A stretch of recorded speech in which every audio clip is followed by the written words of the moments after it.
Hey everybody, welcome to Keke LuvsNigeria. How you guys doing tonight? I am just trying to make sure everything is set up right.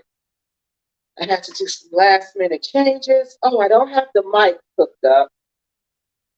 So let me know if it sounds okay. If it doesn't sound good, then I will put the microphone on. Okay? So let me know how everything sounds. If it doesn't sound right, then I can hook up this microphone. Okay? Because sometimes I think it sounds better without the microphone. But y'all let me know, how does it sound? So hey, how's everybody doing tonight? I am doing good. I had a busy day today. This Saturday was extremely busy for me. Of course, it's fall here. Everything is changing, and I just love fall. So hope everybody had a wonderful Saturday. So let me introduce myself for those people. This is your first time here. My name is Keke. I am Keke LuvsNigeria, and I am from Dayton, Ohio. I am a social scientist and I do research. I do research on various issues that impact the African American community. For this project, I have been researching the Repact community in the Gambia. And this particular Repact community I have identified as KWESI Boyd's Repact community. Okay? These are people, again, as I identify them as the study, these are people that KWESI Boyd assisted in repatriating to the Gambia in some shape, form, or fashion. Okay? And those repats are, we've identified them as the Happy Companion, Travel with Dusty, Travel with Tay Tay, and Phoenix Rain. Okay, all three of those people, KWESI Boyd had played some role in assisting them in repatriating to the Gambia. Okay, let me don't want my face shining, guys. Okay, so how did I get my information? For those people who don't know, for those people who are new here, I get my information from YouTube videos, YouTube comments, and one-on-one interviews. And why do I use YouTube videos? Because YouTube videos are a primary source. Okay, primary sources are comments, videos, anything that people say who are there or around when these events are happening, okay, in real time. That's what makes it a primary source, because they actually, they saw something or they heard something, or, they've watched something. So this is their reaction in real time. Okay. So that's why it's a primary source, because that person, they're the primary person. They saw it, and, that's what makes it primary, because someone saw it. It wasn't like it wasn't secondary information. Like he said, she said, that's secondary. But if I say it, or you can say she said it, or it's a comment, that's a primary source. Okay, y'all, hold on. Face shining. Okay. So that's why I like YouTube videos, because it's full of primary sources. It's full of primary sources. Videos are primary sources. Okay. And I also use one-on-one interviews. All right. So tonight we are going to finish talking about what you guys have to say about KWESI Boyd's Repact Community. We talked about each one of them, what you guys said about them individually, but as a whole. Remember, we were talking about that. How is these people, or are these people impacting how people see African Americans? Is it impacting this repat movement? Okay. And yes, it is. It really is. So what makes me qualified to do this? So again, my background, I'm a social scientist. My background is in local government, nonprofit management, education. I've worked in various levels of education, administration, down to kindergarten, teaching kindergarten. I've done it all. Higher ed to, like I said, kindergarten, primary school. Okay, I have a master's in education administration, and I have a master's in public administration. I also have a bachelor's in history. Like I said, I am a social scientist. I am a public servant, and I am trained to do these things. This is not something that I just made up off the top of my head. No, I've been trained by universities to complete these type of research projects. Okay, I am qualified to do qualitative and quantitative research. If you have any questions, you can go ahead and ask. Okay, so tonight, like I said, we're going to talk about how do you guys see the repacts, okay? We're going to talk about their reputation and why that we should care about the reputation. Again, some of this is from last week because we couldn't finish last week. So we should care about these reputations of these repacts, even though it's not us, it's them. We should care because it impacts us and how people view us, okay? And it impacts us in the following ways. Again, it's going to impact, and it already has, impacted our social standing in the Gambia, okay? So people go to the Gambia, we go to the Gambia. Some of us want to be some type of community leaders in the Gambia. But when repats are acting like the Happy Companion and Dusty Travel with Tay Tay and Phoenix Rain, who can trust us? Who wants to be bothered with us when these people are clearly fake, phony repats? They come in front of YouTube and they pretend to be one way, but in reality, they're somebody else. And the people in the Gambia know this. They're not stupid, in spite of what these repats think, because it's clear that these repats do not think that the Gambians are on their level. And I'm talking about the repats that I named, okay? I haven't done research on the other ones, so I don't know. But the ones that I've named, the Happy Companion, Travel with Tay Tay, Phoenix Rain, they don't think these people are on their level. They don't. They think they're the type of African-American people who believe that Africans are beneath them, okay? And that Africa cannot survive without us. You know, that we're so superior to them. This is what these people truly believe, okay? So their reputation is eventually going to impact our social standing in the Gambia.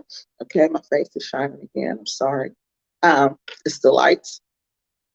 It also, reputation and character also measures your influence in the society, okay? So if we want to be influential members in this society, if we want to be just more than people who just come there and just, you know, buy land like they're doing and build these houses, if we want to be more than that, then we need to care about what these repacts are doing in the Gambia. We need to care about their reputation. We need to care about what the Repact community on YouTube are saying about these people and thinking about these people, because they're thinking we're all like this. And that's the danger in this, okay?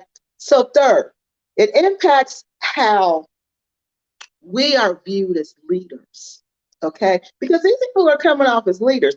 Happy Companion is coming off as a pious Muslim, as a community leader, when this man is just an exploiter. He's an exploiter. Yes, look up the word, and that's what Happy Companion is. He's an exploiter. He's going to exploit every single opportunity that he gets. And that's exactly what he's doing in the Gambia. Dusty Travel with Tay Tay, exploiter.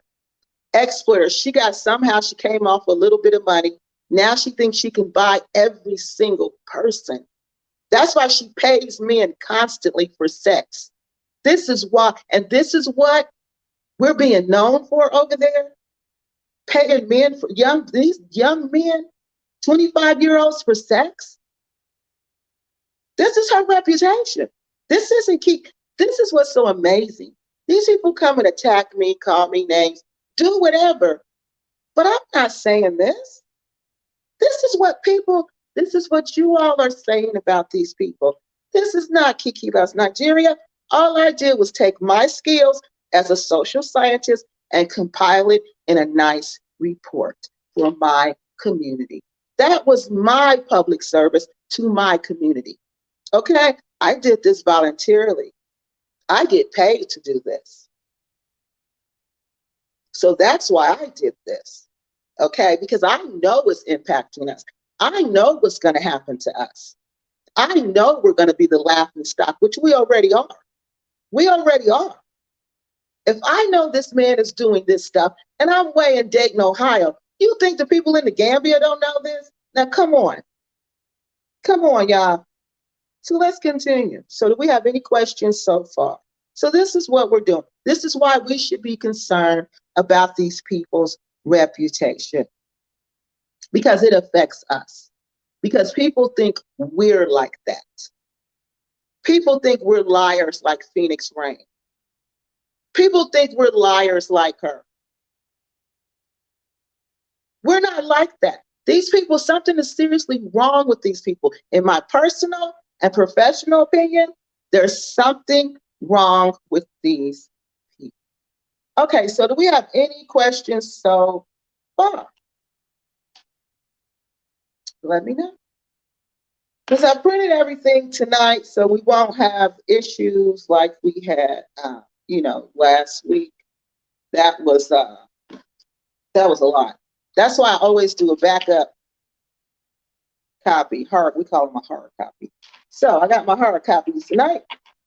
So if we don't have any questions, we're going to continue. And see, look at this, y'all. And this is not even all of it. Look at this.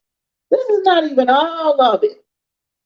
And you want to tell me I'm lying? She lying. She making it up. Look at this. This is ridiculous. And this is not even all of it. This is not even all of it.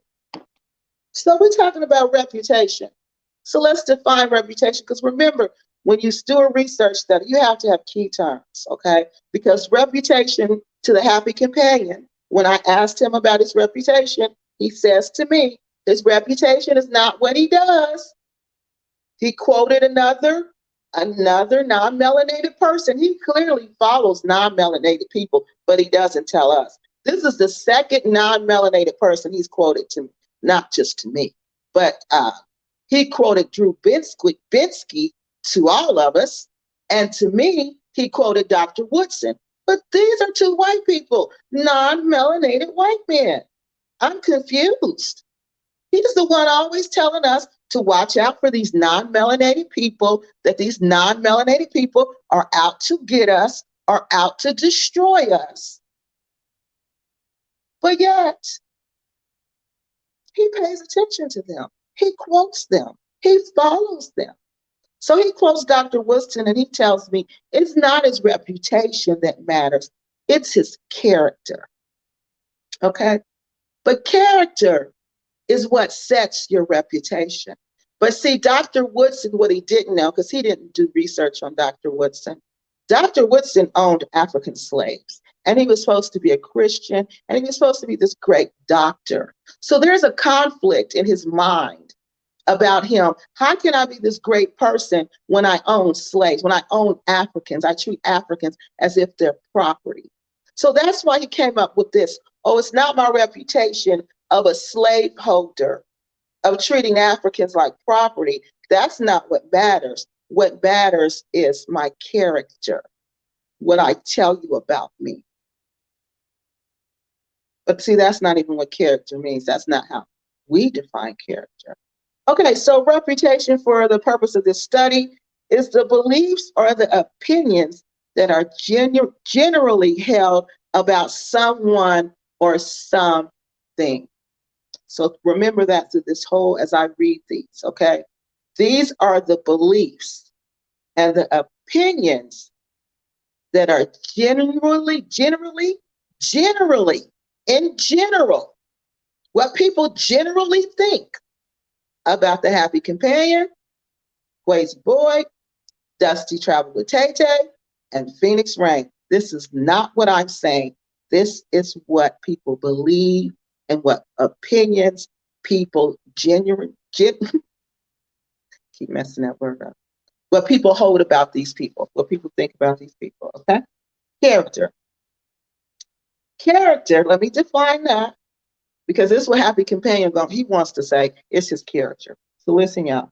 Character, the mental and moral qualities distinctive to an individual, okay? So these are the mental and the moral qualities that are distinctive to this individual, okay?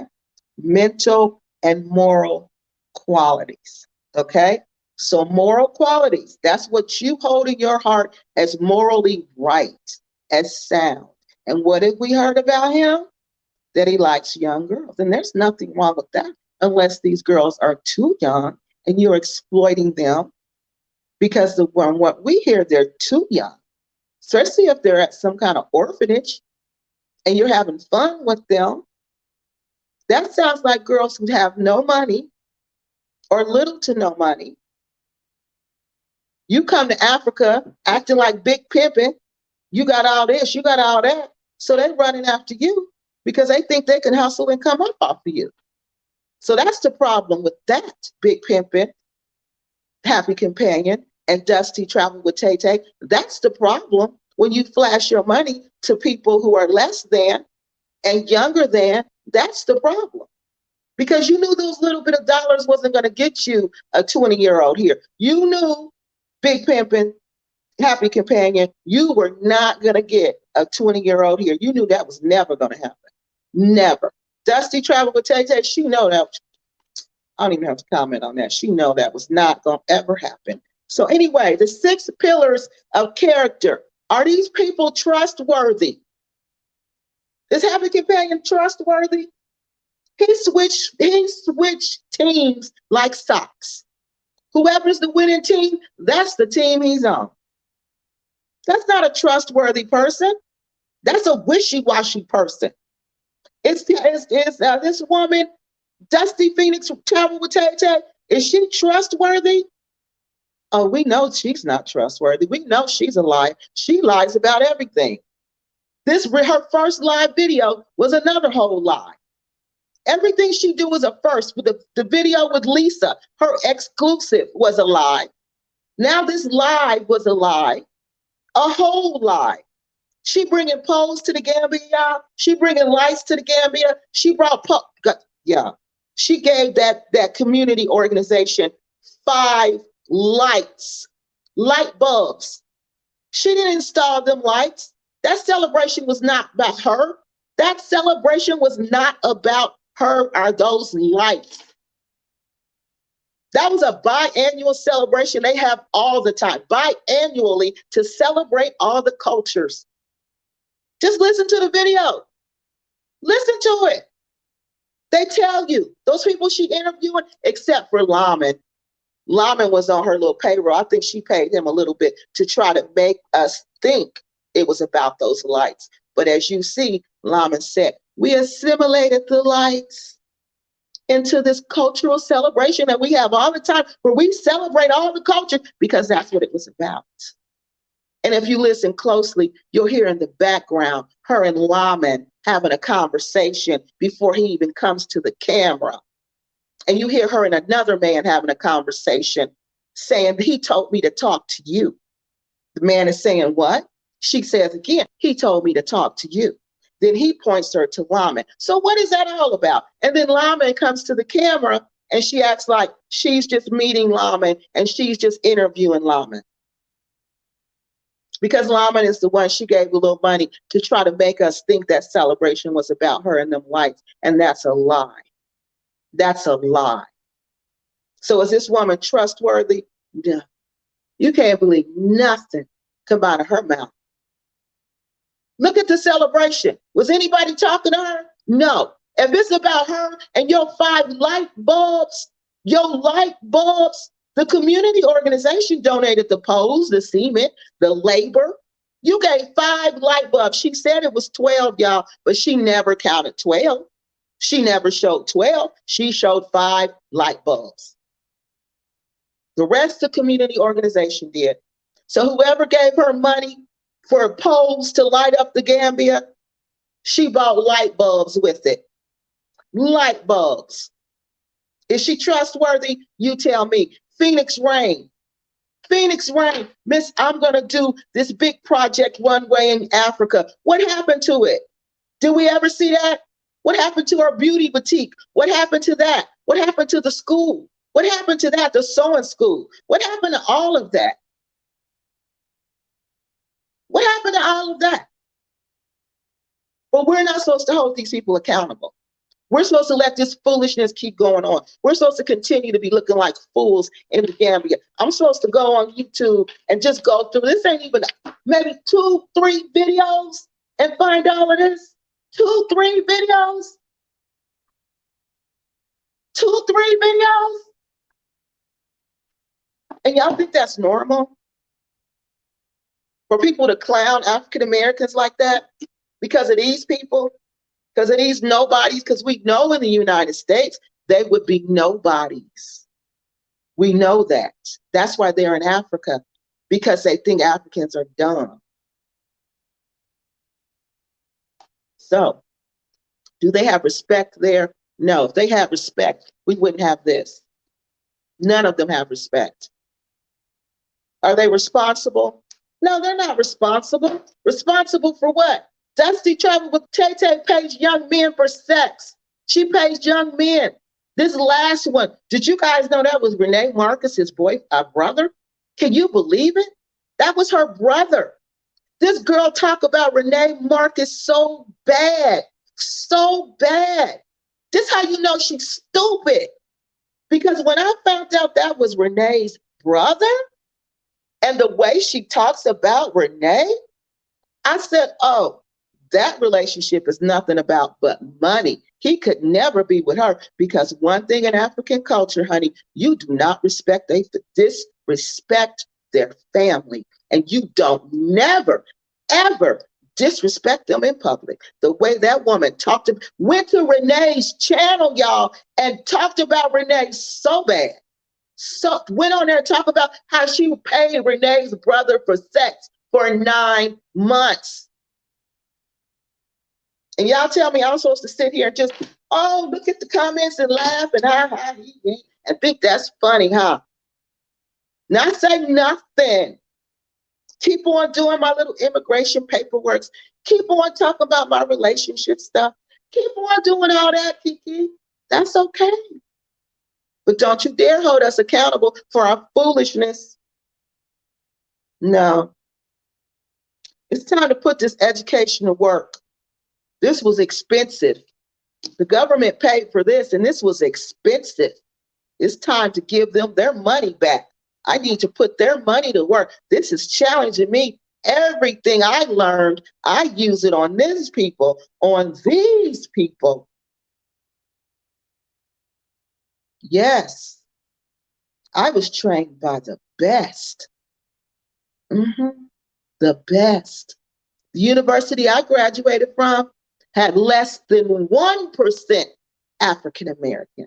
And guess who was that less than 1% who graduated? That was me. So you tell me how smart you think I am. Okay, now let me finish. Caring.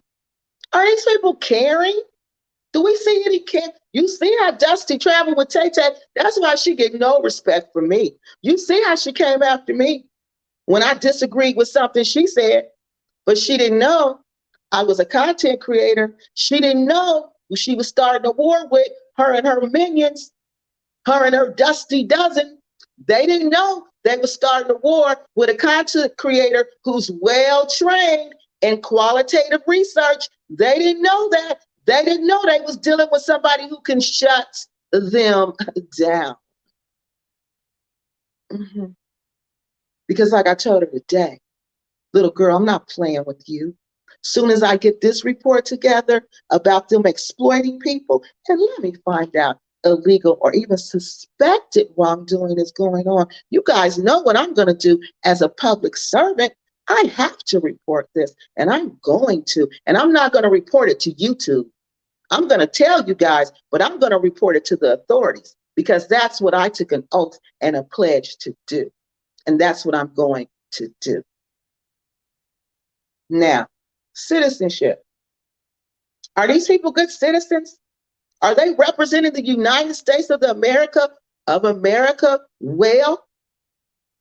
Oh, they disown the United States. They call it KKKKK. But they want to ask, but they want to listen to this. They can't stand the United States, but they want to ask United States citizens to send that United States good money to them, but they can't stand the United States.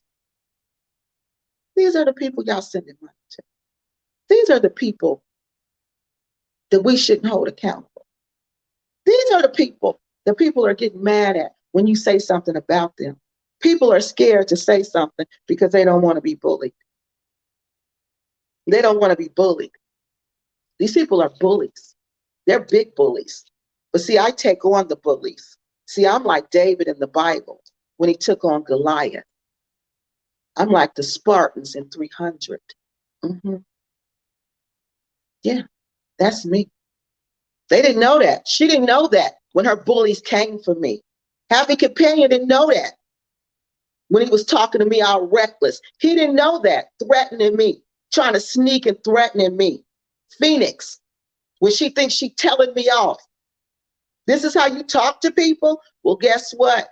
You did it to the wrong person, or shall I say, you did it to the right person. Now let me finish.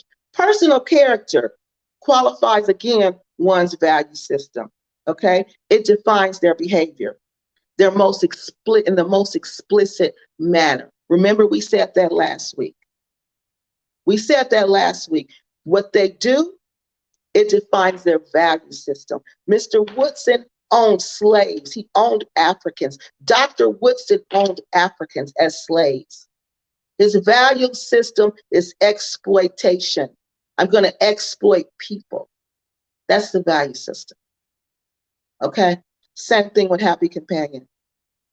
I want these young women.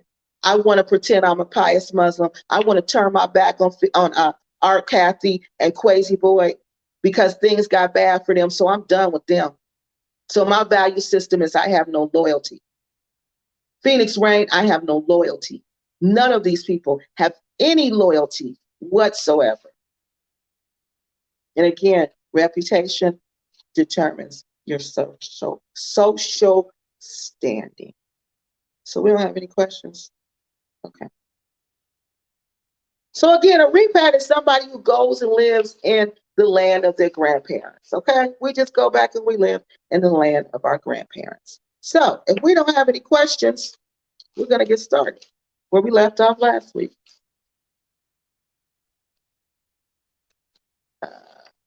So we talked about we talked about who KWESI Boyd's members were. We defined our definitions. I got to make sure we do everything we're supposed to do. We talked about why YouTube was a primary source. Okay, now we're going to go on into our comments. If we don't have any, we talked about our key terms for tonight. We talked about why this is important. We talked everything. Okay, so let's go. So the first one says, Kiki, I comment because this is from last week. Remember we said we were talking about tell me what you think. So these are the most recent ones from last week, okay? It says, Kiki, I comment because I don't care who knows that I frequent your videos. Because, see, if you frequent my videos, they're going to come for you and they're going to start talking about you, okay? I personally think in this instance, he is a victim. We're talking about KWESI. I shared this video publicly on Facebook because some folks just might not know who they are donating their money to. And most people don't know who they're donating their money to. And that's why you have to have, let me make this clear about donating money, okay? So you can donate money in crowdfunding, okay?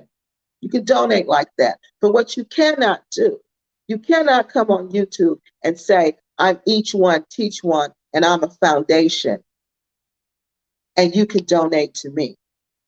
You cannot do that. You cannot represent yourself as a charity when you're not a charity, okay? And if you take money without being a licensed charity, you have to let people know that that money you give me, you cannot claim on your taxes. It is non-tax. It is not tax deductible. You have to let people know that. You can't just wake up one day and on top of that, you have to be registered in 37 states in the United States to solicit money from citizens, residents in those states. So it's not just, I'm going to wake up and say, I'm each one, teach one, donate to me. It doesn't work like that. But to these narcissistic people, it does. It does. Because your reputation is important. When you're taking donations, the government wants to make sure these people are not like these, that this is not a woman that pays men to have sex with them. They want to make sure of that. Because how do the government know you're not going to send them money and they're not going to be supporting their boyfriends with that? See, that's why you got to go around, have background checks. Everybody can't work at a nonprofit in the United States. These people think because they're in Africa, the rules don't apply, but oh yes, it does. When you take dollars, the rules apply. When you solicit U.S. citizens, you think the government is not involved in that? You think the U.S. government is not involved in that? Are y'all really that stupid? Y'all really think that? The dollar belongs to the United States. Whoever takes that, you better abide by our rules. You better, because if you don't, they're going to come for you. Now let's finish. Okay. Because there's rules to this. And ain't none of these people following no rules. Dusty Travel with Tay Tay definitely ain't following the rules. Okay, so let me finish, because I already looked. Her nonprofit is not merit registered anywhere, licensed nowhere in the United States. But she thinks because she in the Gambia, she doesn't have to be registered in the United States. But guess what? If you're taking money from U.S. citizens, you have to be registered in the United States to solicit. You have to be licensed in the United States. If not, you need to let people know that you have no license to do what you do. I think these people sabotage KWESI's business. He's the victim in this case. Thank you for exposing these lying, ungrateful traitors and blacks, because that's what they are. Lying, ungrateful traitors. If it was back when the American Revolution was going on, these people would be executed. These people would be tried for treason and executed. I suspected Phoenix was jealous. The first night she told KWESI they weren't going to sleep that night, and she made a video about her taking a walk on the beach with him. Yep, because that's what, I remember when she said that we're not going to sleep tonight. Why would you say that to your boss? How much sense does that make? Who goes and tells their boss, oh, we're not going to sleep tonight? So you're going to be up all night with your boss doing what? Because she was attracted to him from the beginning. And when it didn't work the way she thought it would work, well, we all know what happened. The corporate coup, okay? I saw this on Delightful D's video, on the video that I think Phoenix has removed. And she did. She took that video down. Okay, so this one says, I'm trying to keep this person's information private. They said they have, this one is about Dusty Travel with Tay Tay. They said they have been seeing her bringing in that house all kinds of Gambian young guys. They said they should have known the Gambian expression that you can't play with pigs and not get mud on you. Okay? This is talking about Dusty Travel with Tay Tay and all the young boys, young men she hangs out with. This is her reputation. Okay, this is about the night of the break-in. And this person says the neighbors are somebody is saying that this lady was actually sleeping with her so-called bodyguard, a dreadlocked young man who's half her age. He was supposedly laying in bed with her the night that this happened. The two dogs were tied up, and supposedly no one heard this concrete window being broken into. So see, people don't even believe that this was a real break-in. People don't even believe this. And she's saying, this is me. This isn't me. This isn't me. I didn't know that. I didn't know nothing about her laying in the bed with the man. I didn't know nothing about nothing. I didn't know anything about the dogs not barking. I knew none of that. But you guys did. This one says, time has proven that Phoenix and Shantae are unhinged. This is a reputation of the Repats, the African-American Repats community in the Gambia. And they're mad at me. The man that called me a monkey because I dared to hold my people in check called me a monkey. Not these repats, but their friends. Oh, Dusty traveled with Tay Tay told him when he came on her channel, Barb Garvey. Much respect, Bob Garvey. Much respect for what? Calling me a monkey? For calling me a monkey? You telling him much respect for that? And these are the leaders in our community? Are you kidding me right now? One of their other friends that made him a moderator on their channel, talking about I've never seen him do anything that wasn't positive. Calling me a monkey, another Black person a monkey. Whether you like me or not, I'm another Black person, and I'm a Black woman that this man called a monkey. And not one of y'all stood up and said anything but respect. Oh, he's positive. I'm going to make him a moderator. And I'm supposed to sit back and let these clowns keep on acting like these slaves and sellouts. This is how we got in this country. People like Bob Garvey came to buy us.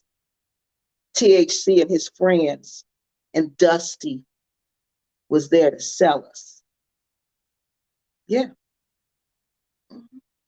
This is exactly what happened. You think we come here and start doing new stuff? No, we don't do new stuff.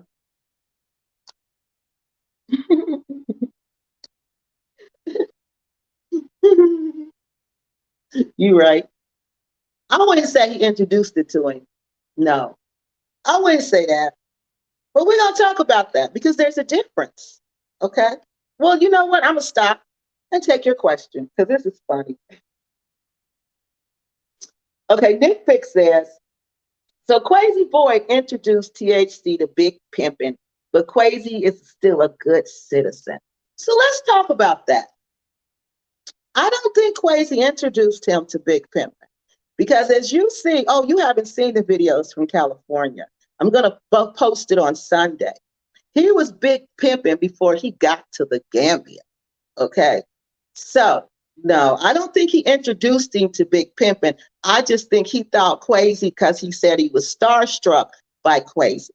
I think he liked the way KWESI had that, I don't know. He just has this nation, the Nation of Islam men are just like that.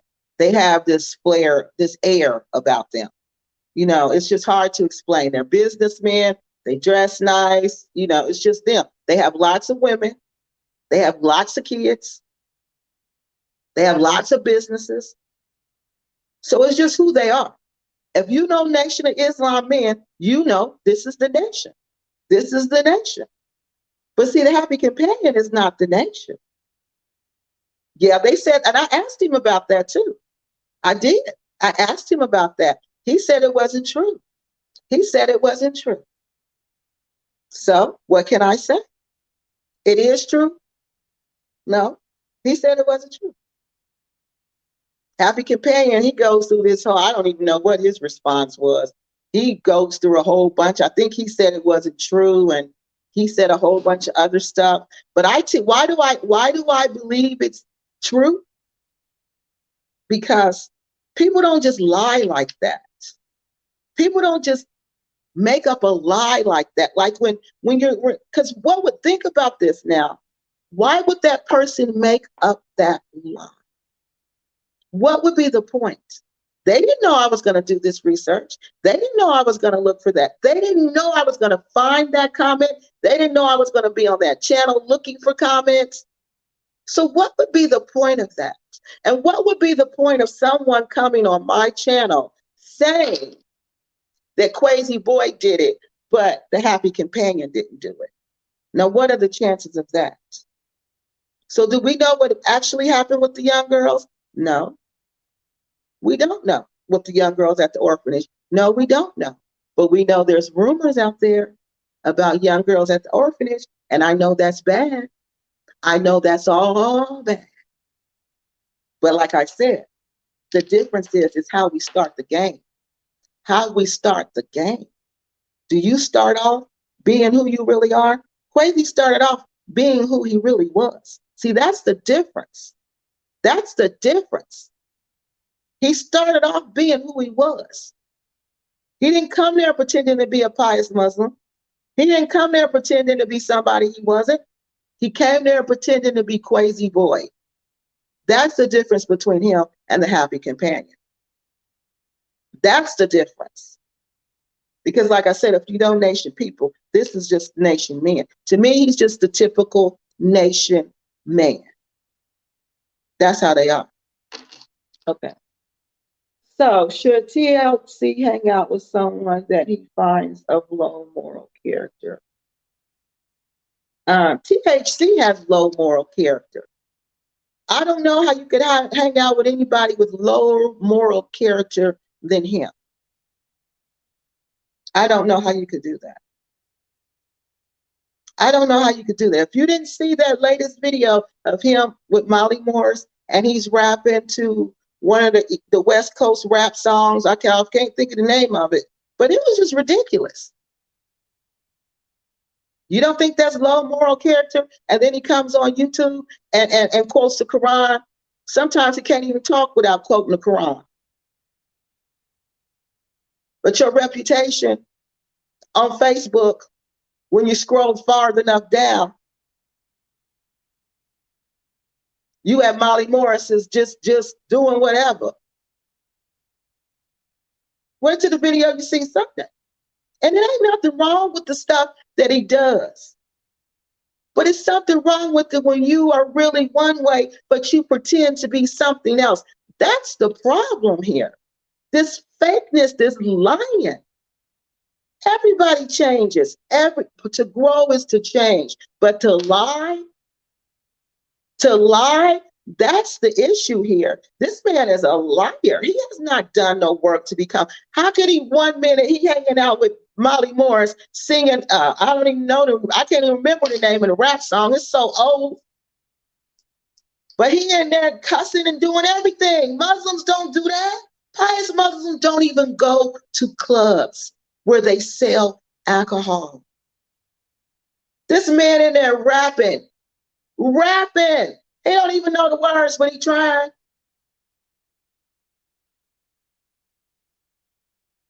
This is the problem here. It takes longer than months to become a pious Muslim. That takes years. That's a lifestyle. That takes work. He's insulting the people who are pious Muslims. He's insulting them. He's insulting the religion. He's insulting them. And all y'all can say is, well, what about KWESI? What about KWESI? Did KWESI ever tell us he was a pious Muslim? No. Did KWESI ever tell us he was anything other than what he was? No, not according to you all.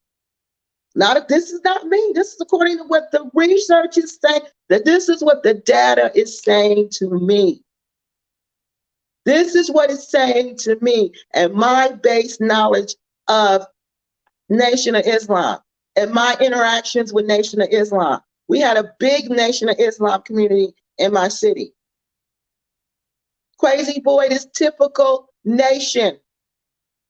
If you don't know the culture of the Nation of Islam, then you shouldn't get in it. You shouldn't be bothered with it. But it's not Islam. This man is pretending to be a pious Muslim in Islam. Everything he's doing is wrong.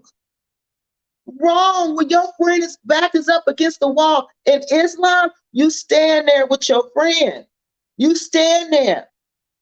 And if your friend helped you, you need to let the world know. No, this is not true. This man helped me. Aunt Kathy helped me. I got nothing but love for Aunt Kathy. That's what he said in the video. But when things got heated for both of them, he didn't know. He didn't know. That's a problem. That's a character flaw.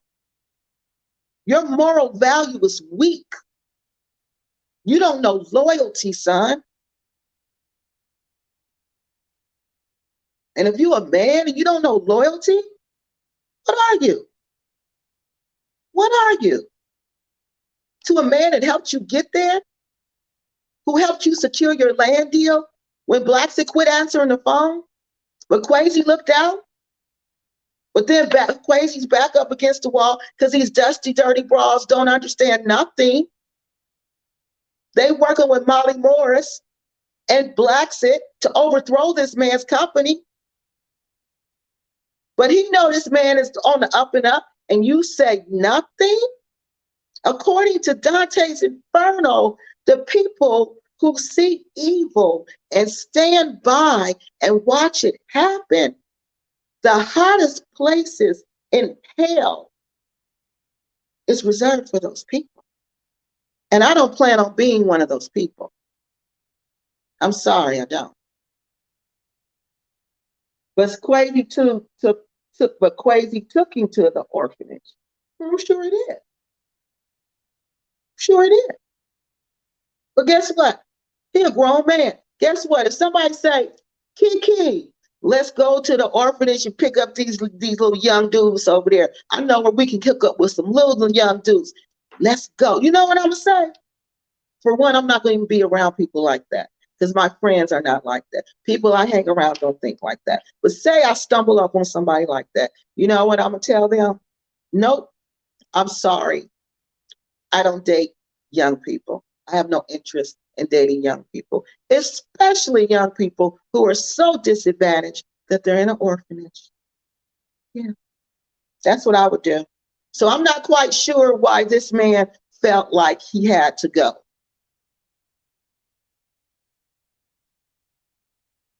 Okay.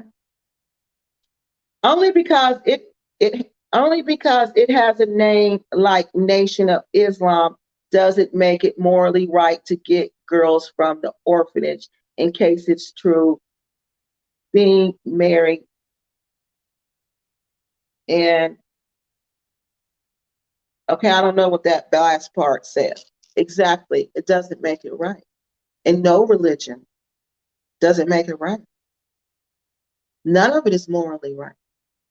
None of it. But we were talking about reputations, and he was saying, why is it okay for one and why is it okay for other? And I was telling him how they represented themselves in the beginning and the difference in the Nation of Islam and Islam, period. There's a big difference. Okay. Plus, married. Okay. So no, in my opinion, you're absolutely right. None of it makes it morally. It's all morally corrupt. But you know what? Visionary of love, I'm really starting to think that this is what African Americans, some of them, be going there for. Because they know they can hook up with them young people over there, young men and young women who are so desperate that they're going to do whatever they like. Our Kathy said, they're going to do whatever you tell them to do, and they're going to be whatever you want them to be. That's what they are. Whatever you tell them to be and what you want them to be. That's what they're going to do because they need that money. And I'm starting to believe it's true. I'm seriously starting to believe she was absolutely right. Because why is this coming up with 2 of these repats? 2 out of the 3 repats. And Phoenix dude is young too. He real young. He real young. All these people young. But KWESI said Lisa was 29. She was 30. To me, that's not young. That's an adult, but that's not young. So, yeah. I don't think it's morally right either.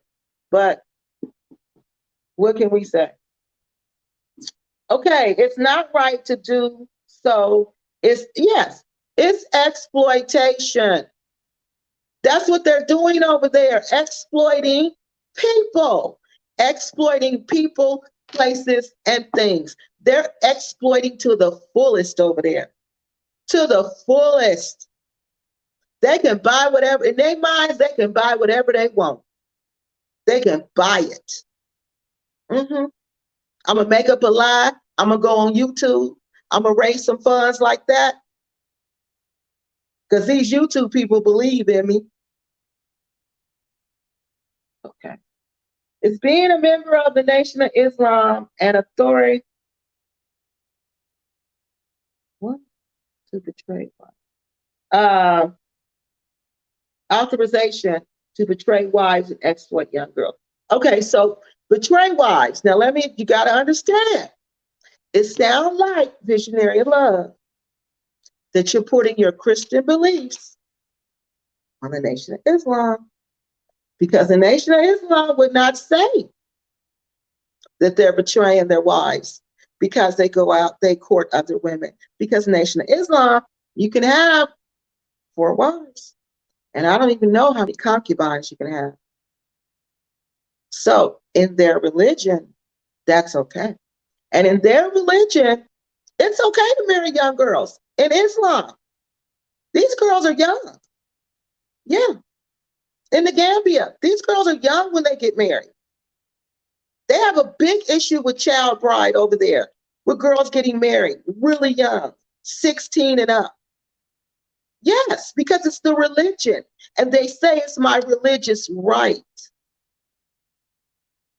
So you can't really say that's judging it from a Christian perspective, okay? So we really can't, if we look at it from a Christian perspective, then you become biased and you won't see it for more than what it is. It's really exploitation, okay? That's really what it is. Because when you come from the United States and you're buying people because you have money and you know these people don't, that's exploitation. That's not what you're talking about. What you're talking about is different. These people are exploiting them. Okay. Doesn't KWESI? Oh, I'm sorry, y'all. I should have been putting these up here. Okay, let me know if y'all need me to put this microphone on. So what did you say? You said, but doesn't KWESI? I don't know what KWESI does with women outside of his marriage. Huh? Now, you guys, I told you, I get the comments from YouTube. I get the comments from you all. I don't know. I know in Islam, you can have concubines. You can have wives and you have concubines, okay? That's in the nation and that's in Islam. So outside of the marriage, how do you define outside of the marriage? Who's defining it? A Christian or a Nation of Islam person or Islam person? Because if you ask an Islam person to define outside of the marriage, she's going to define it different. If you ask a Nation of Islam person to define outside of the marriage, they're going to define it different. If you ask a Christian to define it outside of the marriage, they're going to define it differently.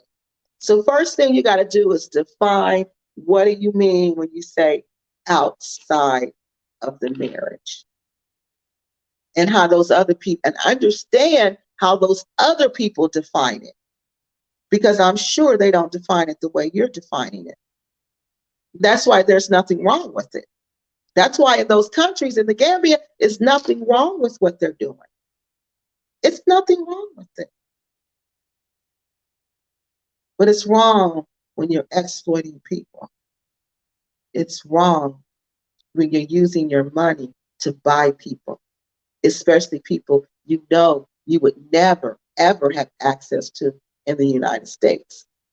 You know you would never have access to these people because these people have money.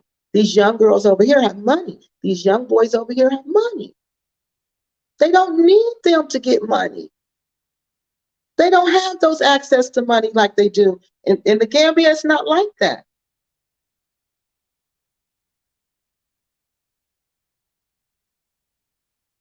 Mm-hmm.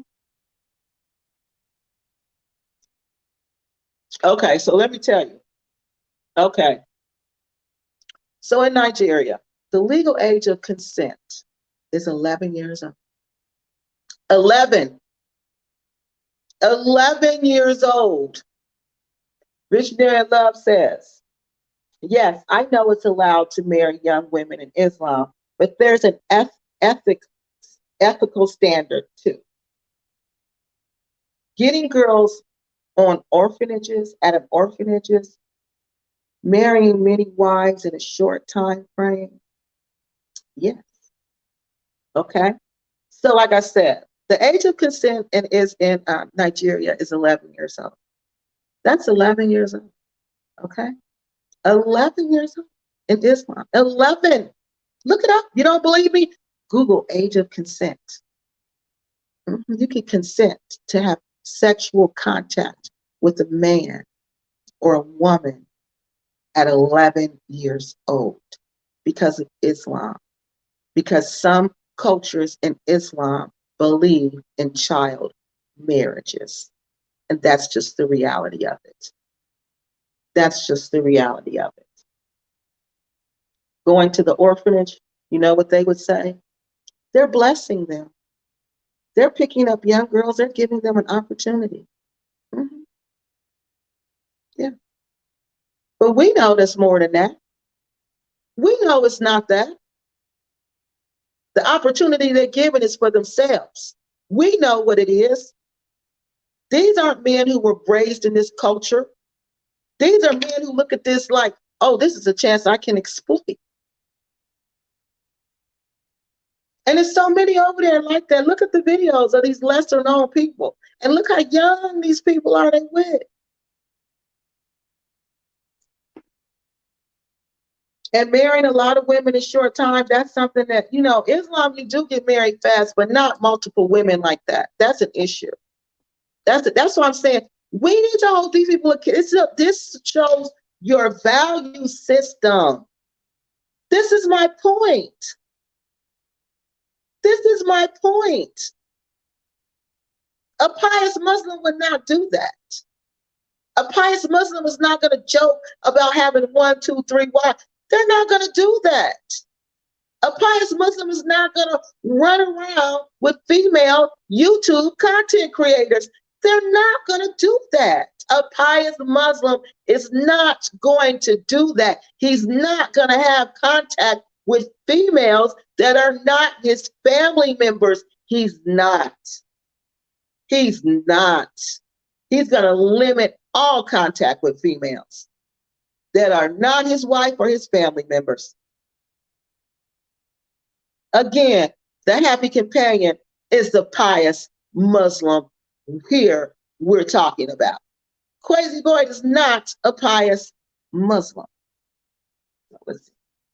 I agree, exploitation and taking advantage of poverty is absolutely wrong. And that is what's going on here. That's what's going on here. And not only are they taking advantage of poverty, they're taking advantage of us on our passions, on our desires, on our dreams to connect with Africa, to some way touch with Africa. They're taking advantage of that also. They're exploiting that. These people, these 3 people, are true exploiters. They are true exploiters, okay? Now here's another one. Let's go. It says, the wine of fornication, LOL. They're talking about the repacts. Didn't she ask you for drugs when you was in the taxi with her? Remember I told y'all that? Yes. I see we called her a name, I'm not going to say that. Often buying vodka at the supermarket. So somebody asked this person, did she ask you for drugs? Remember she said KWESI was asking for drugs? And then they said, didn't she ask you for drugs when she was in a taxi? And this person says, yes. Yes, she did. Yes, she did. And they see her often at the supermarket buying vodka. Didn't she speak about the white powder changing hands when she was in the taxi on the way from the airport? What culture are you bringing to the motherland? Now remember, Lion Phoenix Rain said KWESI did all that. But here's somebody here, 2 people holding a conversation. If it was a lie, one person would have been like, oh, you lying. You lying. This is a whole conversation on YouTube on a live video. A whole conversation. If the story about the girls at the orphanage was not true, somebody would have said something. On here, if this was not true, somebody would have said something. These are conversations, people. So here we go, whole conversation about the white powder changing hands. Didn't she speak about the white powder changing hands when you was in the taxi on the way from the airport? Phoenix asked about the white powder, not KWESI. That was a lie. After she had those margaritas, when she started to spill the beans, because most of them, listen, most of them have an alcoholic problem. They love the wine of fornication. Most of them. This is what I'm telling you. This is what they're saying about us. Because of these slaves, these sellouts, these exploiters, exploit their own people. And I'm supposed to sit back and not say nothing. Right? Don't say nothing, Keke LuvsNigeria. Just let them keep treating us like that. Just let them keep using your people, abusing your people, embarrassing your people. Just keep on doing that, Keke. We're getting a good laugh off of y'all. So let's go. This is about Dusty travel with Tay Tay, the bully that likes to threaten you. So she is an attention seeker and a problematic, complicated person. Listen to that. This is what somebody said about this broad on YouTube. She is vindictive, petty, bitter, angry. That doesn't surprise me, because she's been blocked, avoided, ignored, rejected by her recent ex-lover. She is madly obsessively possessive, territorial, in love with him still. Facts. She was used and taken advantage of financially by her recent ex-lover and his other recent new girlfriend. Both used her and both took advantage of her. She was played and used by both of them.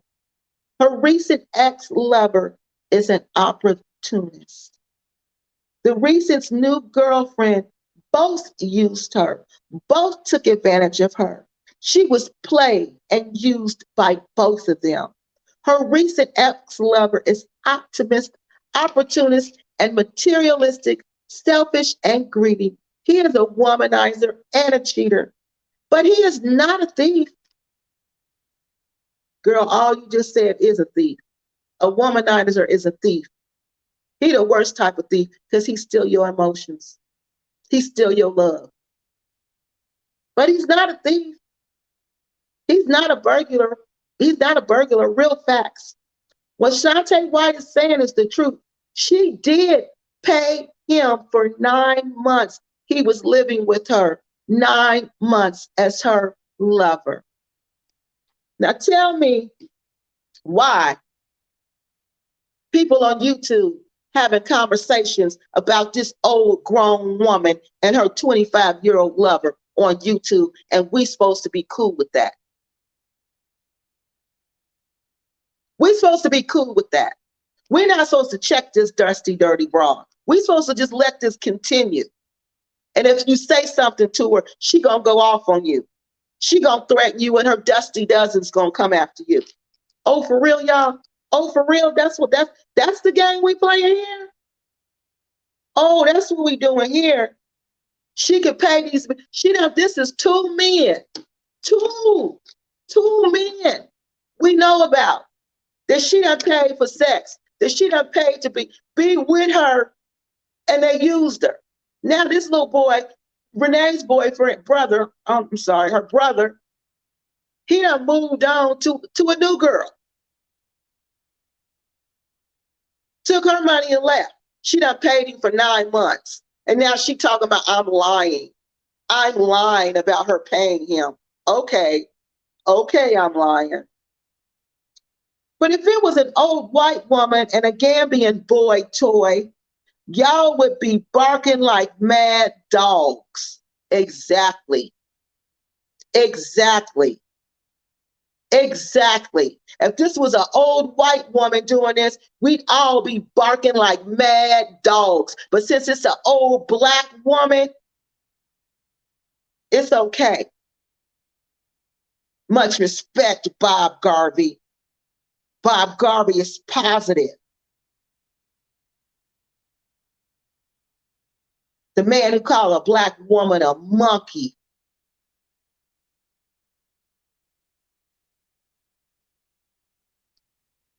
Right. Hypocrites. That's what they are. Hypocrites. Supercar virgins.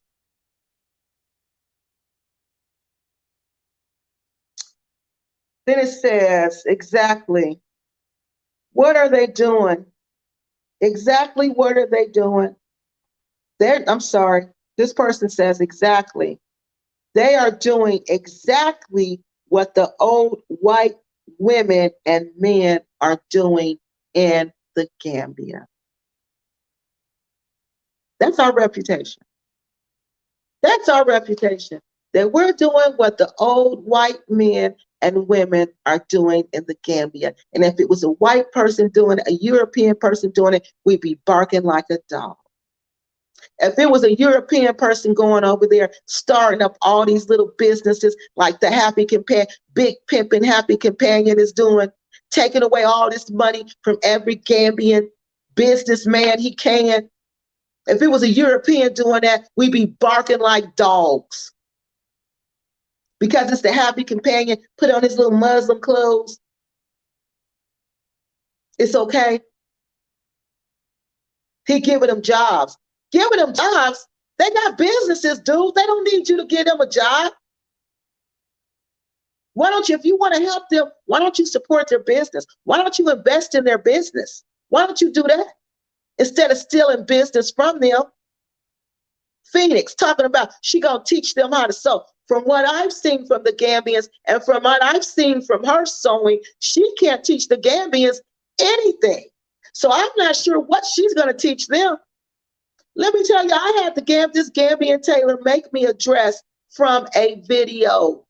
He saw the dress in the video. It wasn't even a still photo. It was a video. And he made me a dress from a video. And the dress was just like the one in the video. And this dusty, dirty broad, Phoenix Rain, who asking for powder cocaine in the taxi, who asking for drugs soon as she gets to the Gambia, wants us to believe she's going to teach the Gambians how to sew.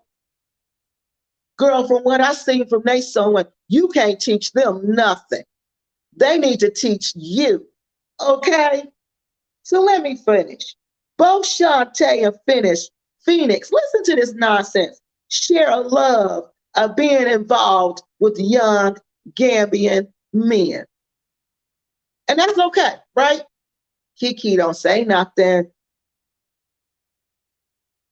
Keke don't say nothing. Why would you say something? Let them just do it.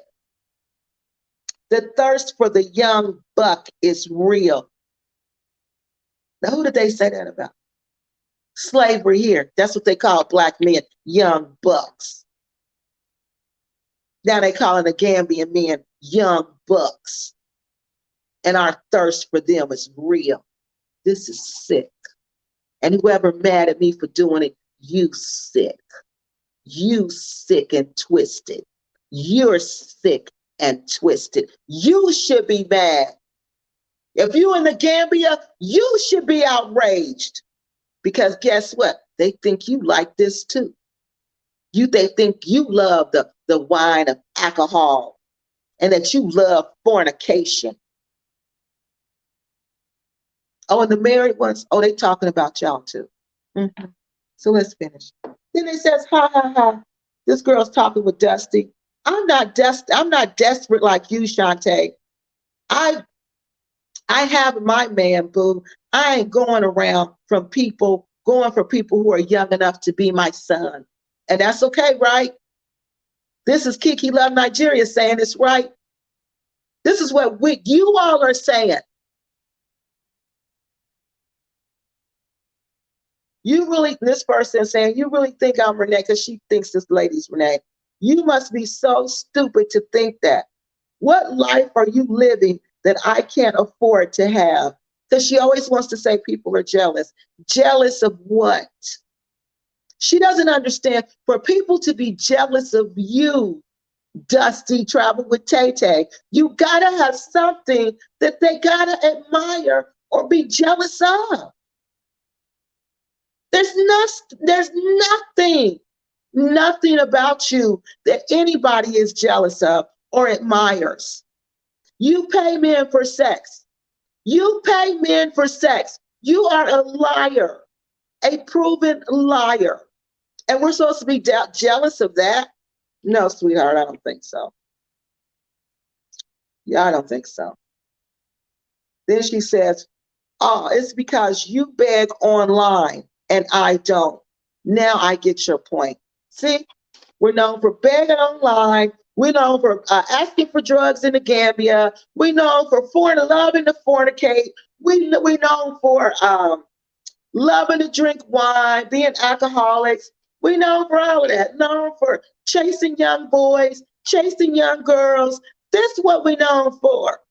This is what KWESI Boyd's Repact Community has brought to the Gambia. And they're not talking about KWESI. They weren't talking about him. I can't help because they wasn't talking about him. They was talking about Dusty.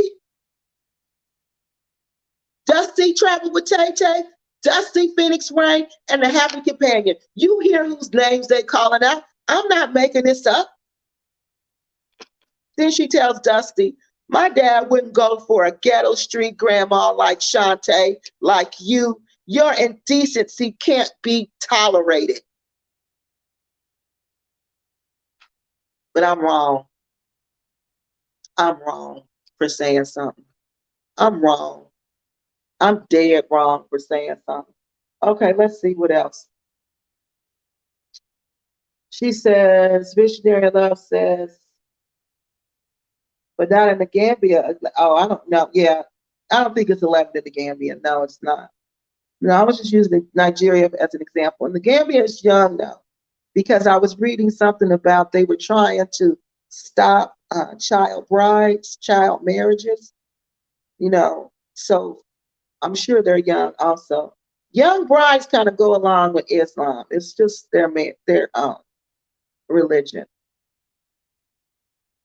My husband told me it is not nice to marry two wives in 1 year. It's not. It's not.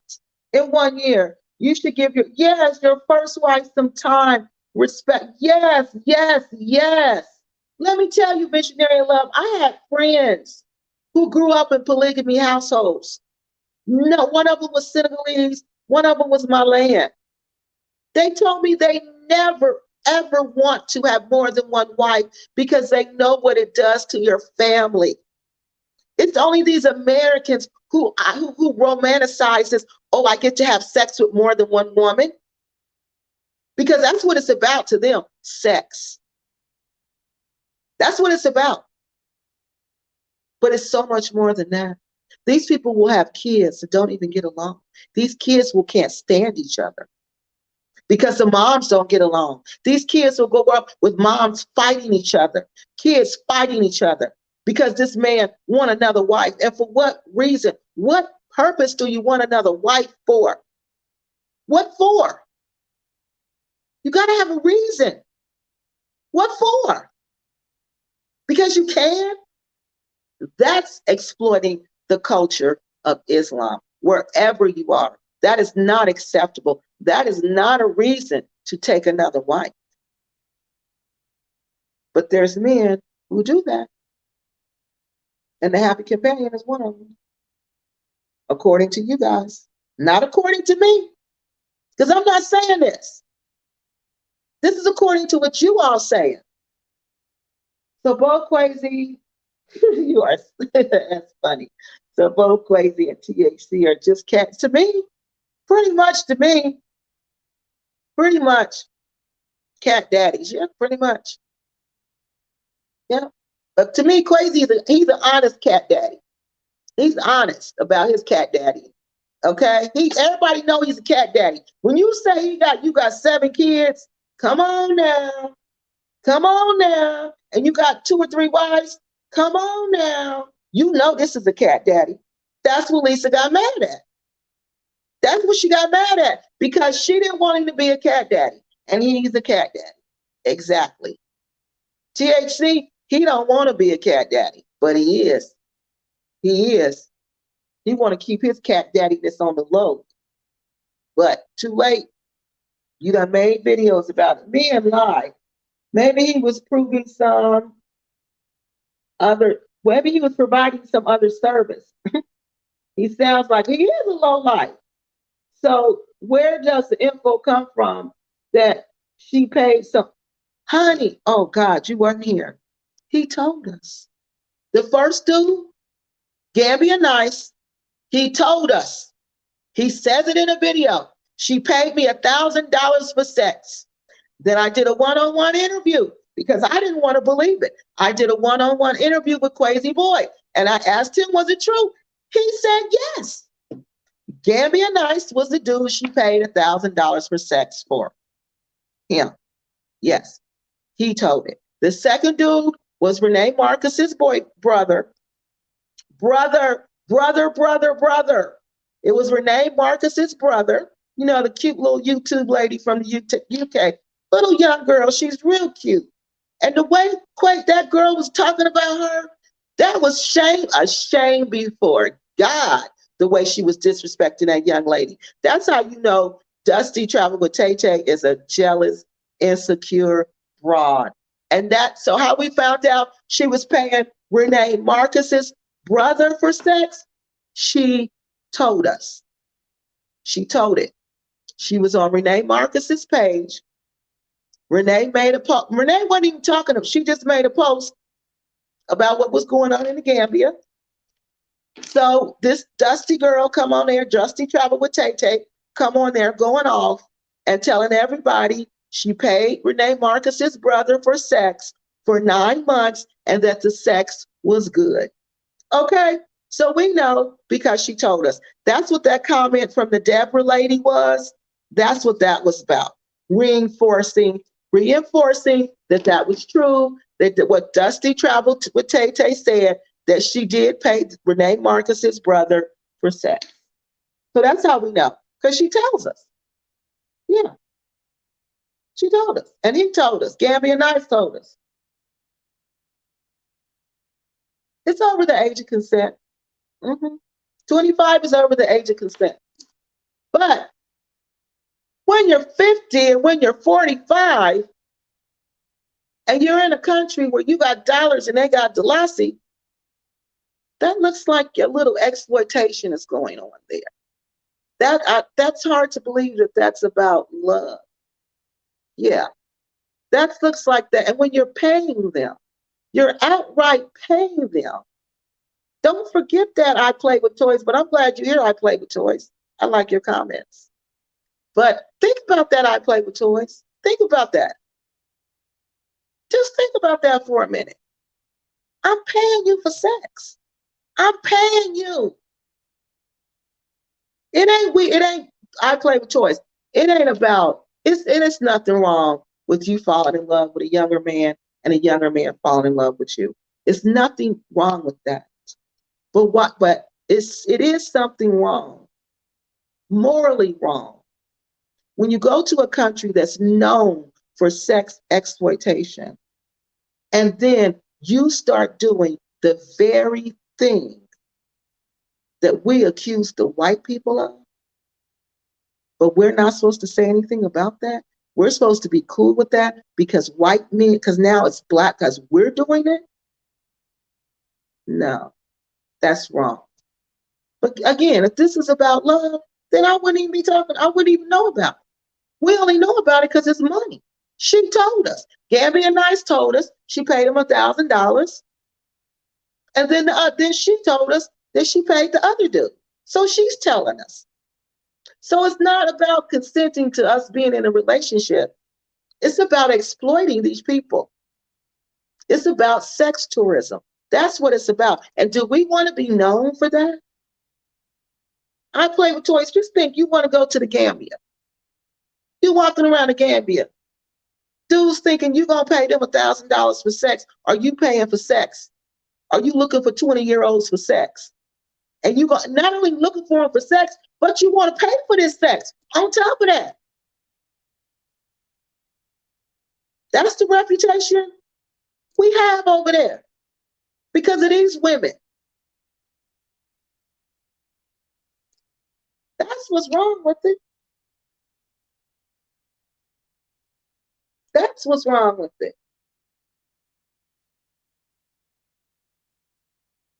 Oh, it was last Saturday. But she said, when did she come on to Renee Marcus? She wasn't on the show, honey. She was in the comment section. And this girl went and deleted all the comments before I got there, because y'all know I would have made a video about that. She deleted all the comments because she loved to threaten you. She loved to do her dirt and run. She's such a coward. This was last Saturday. Go look for the video about Renee Marcus when she's talking about, I think she says, I'm coming at you raw or something like that, okay? It's that video. Look in the comment section and look for, it was a lady called Africana. I think that's her name. Look for Africana. You'll see it.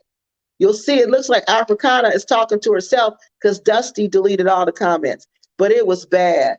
It was real bad. She was on there telling everyone that she paid Renee's brother for sex for 9 months. And I'm not supposed to be disgusted or appalled or offended by any of that. I'm supposed to just be like, okay, that's fine. Y'all, come on. Come on, y'all. We all should be offended by that. So let's see, what does it say? Renee Marcus clearly coming for her. Please keep up, grandma. Well, I don't think she's a grandma because she don't have kids. Okay. But she old enough to be a grandma. But Renee Marcus should come for her. Do you see how she disrespected Renee Marcus? Do you see how she disrespect this girl? This is terrible. The way she talks about Renee Marcus. I could not believe that she was this. I couldn't believe it, y'all, that she was involved with this young lady's brother. The terrible things she said about Renee. Terrible. And she wants to say Renee is jealous of her? No, sweetheart. Renee has no reason, zero to be jealous of you or anyone else. Okay? So let us continue. Yeah. You sure did. She talked about that girl so bad. Talked about the girl's family. It was just sad. No. So Renee's brother, and they look just alike. Oh my God. They look, when somebody said that was her brother, I said, oh my God, you can see it. They look exactly alike. Renee's brother was Shantae's boyfriend, and she was paying Renee's brother for sex and to be in a relationship with her. Yes. According to Dusty Travel with Tay Tay. She said all of this on Renee Marcus's channel in the comment section. Okay? Yes. So when you say with her, who do you mean her? Who was her? No dignity paying for sex. What kind of men are these? Sexing women for money either. Right. That's another thing. And they African. African men don't do this. I don't know not one African man will have sex with you for money. I don't. I know real African men, though. Real African men who represent Africa well. So I don't know what kind of African men these are who you say, I'm going to give you $1,000 for sex, and they say, okay. I don't know. I don't know. Good question, Visionary and Love. Good question, because I don't know. I haven't met one that was like that. That's what I said, Robin. I am. That's when I'm looking at this stuff and reading this stuff, that's what I'm saying the whole time is, I can't even believe it. It be keeping me up late at night because I'm like, I can't believe people are this stupid. What did she say about, oh my God. She said Renee was jealous of her. Renee wants to be her. Renee wants to come to the United States. That she's jealous of her because she has money. Renee doesn't have anything going for her. She doesn't have any cars. She doesn't have any material stuff. Shantae was saying she has all this money. She has all these cars. She has this. She can pay men for sex. Renee can't do any of that. Stupid stuff like that. Stupid stuff like that. That's what she was saying about her. Stupid stuff like that. Nothing for real, but just stupid material about her father, that she has to go to her father and ask her father for everything. But she's a little young girl, I guess so. She only in like her 20s. What she expect her to do? But these things are things you don't do. You don't say things like this. I got a car, you don't have a car, you this, you're that. Why are you comparing yourself to this girl, this young woman? And you go with her brother. What is wrong with you? Because she trash. And we supposed to be cool with that, right? I'm supposed to sit back and look at this old woman attack this young lady and her whole family and her whole culture, and I'm supposed to be cool with that. I'm not supposed to say nothing. No. Whoever cool with that, something wrong with you. Sounds like there are 3 dusty people. It is. Dude was dusty too, but dude got money off of her. He was dusty too. But she still didn't have to talk about that girl's sister. I mean, that dude's sister. I play with toys, absolutely. No reflection on anyone except them. No, it's a big reflection on us because what I'm reading you. What about, you says no reflection on just them, but what about this stuff? You think people are just saying this? You think when they says we love we love fornication and we love wine, we're alcoholics. Who was we? Who, when they say they, who do you think they are? You think they're just talking about them? Or do you think they're talking about all of us? No, this is going to affect all of us. And when you go to Africa, you'll see. Because I kept wondering why people thought I was a prostitute when I would go to Africa. I don't look like a prostitute. I don't carry myself like a prostitute. Why would you think I was a prostitute? Because Black women go to Africa and sleep with anybody and everybody, and they act like prostitutes. So that's why. Okay? That's why. So let's finish. All those developments in the Gambia are done by Gambian citizens. We don't even need you folks. You see what I mean? If this was no reflection on anyone except them, how do you explain this comment? All of those developments in the Gambia are done by Gambian citizens. We don't even need you folks. That's what I'm saying. They don't want us there. They don't want this drama we bring in there. These people bring in there. Just like this woman said, the developments in the Gambia are done by Gambians. This Travel Dusty with Tay Tay, talking about she brought lights to the Gambia. 300 years, no history, no lights, history with no lights, no electricity. She did all that. Lies. The Gambians did that. The Gambians had to pose. The Gambians had to elect the labor. The Gambians had the cement. She donated 5 bulbs. 5. But she did this whole big live talking about this big celebration was for her and her 5 light bulbs.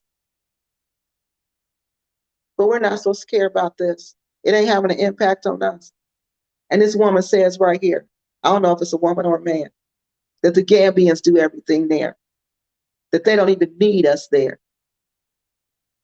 If you don't want to go to Africa, it's not going to bother you. But if you want to go to Africa, this will bother you.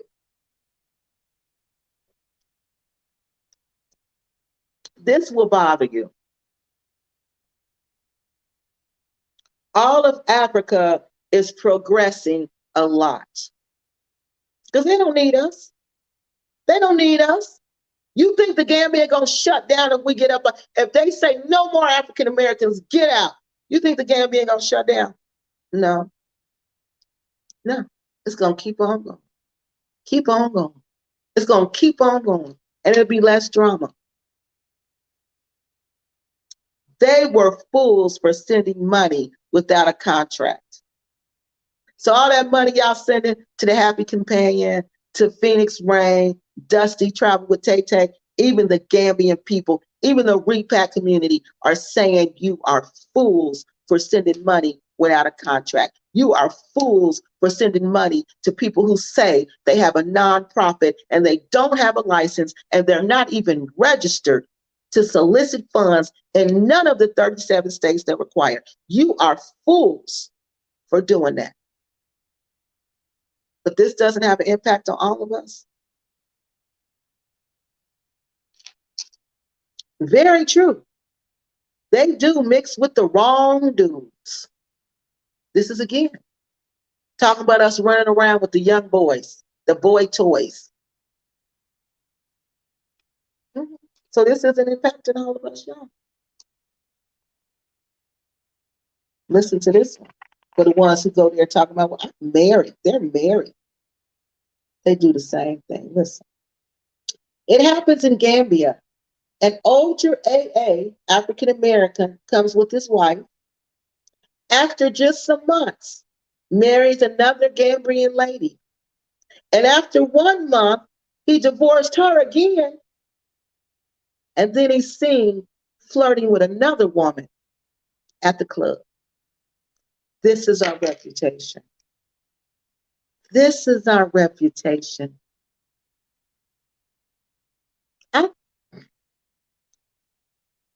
I'm just speechless. Because when I go to Africa, I carry myself with such respect. Such respect. Such respect. Things I do in the United States, I would never do in Africa. Never. Never. Because like I said, that's like going to your grandparents' house, your great-grandparents' house. You don't run the streets when you go to your grandparents' house. You don't use curse words. I use curse words. In Africa, I don't use curse words. I don't use curse words. Here, I may go to a social gathering. I may take a drink, but I don't do that anymore. I used to. But when I was in Africa, I don't drink at all. But now, I don't drink at all. I quit. But before I quit drinking at all, before I quit, they could never tell you she finished the whole drink because I didn't. Because I knew my reputation was everything. And I knew if I got a reputation as a drunk, nobody would respect me here, there, or anywhere. That's how I was raised. I don't go to nightclubs. I don't hang out in the streets when I'm in Africa. I don't do any of that. I don't do that here, though. As a matter of fact, I guess the life I live here is the life I live in Africa, to be honest. I don't do any of that stuff. My reputation is everything to me. But like I said, when you're a public servant, you really can't run around in the streets and hang out and pay men for sex and go pick kids, young people at the orphanage and run around with young girls and have multiple partners. You can't do that when you're a public servant. You can't do that when people know you in the public eye. And people know me. That's why this stuff is disturbing. Because I know how it damages us as a people. We already have a bad reputation. So I'm trying to keep my reputation good and clean. And for what? For these nobodies to dirty it up?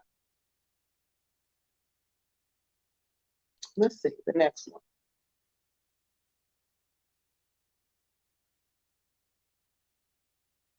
Honey, she did. She did.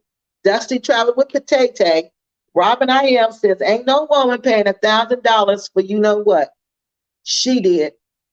And she does. But this is no woman. Like I'm telling y'all, this is not a woman. Real Black women don't do that. But they're over there representing themselves like they're real Black women. That's the problem. That's the issue. That they're representing us like that's what we do. Pay men $1,000 for sex. Shantae thinks she's smart. She's sleeping with half of the Gambia. And I'm making this up.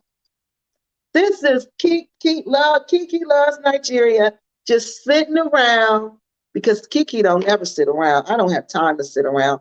I don't have time to just sit around. If I'm sitting around, you better believe I'm reading something or I'm writing something. I'm not just sitting.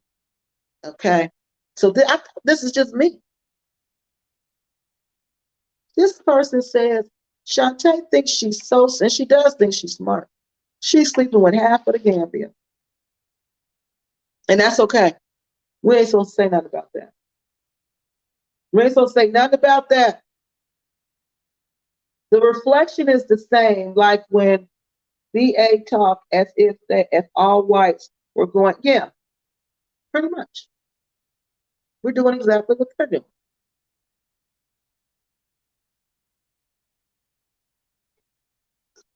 You need Renee to interview her, but would that be nice? I want to know too. I want to know how much money he got. Sound like he got a lot. She said she was paying him and taking care of him for 9 months, y'all. I wish I would have got there in time because I would have got it. I would have made a whole video about it. Yes, THC does collect money for donations. What he does with the donations, I don't know. That's what I'm trying to figure out. That's what I'm currently researching for you guys because he's exploiting you guys. He says he doesn't take donations, but tell me something. No, he takes let me correct myself. He doesn't take donation. He takes money. He does crowdfunding through Cash App. Okay. And he says that you're paying him this money to support the content on his channel. So basically, that means y'all are paying him to make videos. That's his crowdfunding. Okay. But I need to check into it some more because from what I'm seeing with crowdfunding, you have to have like, you give people stuff. You know, you say, okay, if you put money in on here, we're going to do this. You put money in on here, we're going to do that. But all he's saying is that you're supporting his channel. But then you have to be a member of his channel to see certain videos. And then there's like a monthly membership. So I'm confused. So it's like you're paying 3 things to support his content on his channel. So I'm working through that to try to, break it down for you guys. But THC charges his people. Whoever watch him, follow him, they pay him for everything. They got to pay him to comment. You guys are commenting? Oh, no, you can't do that on his channel. These videos that I watch I got to watch them real quick because he'll make them private real quick. And you got to pay to watch them.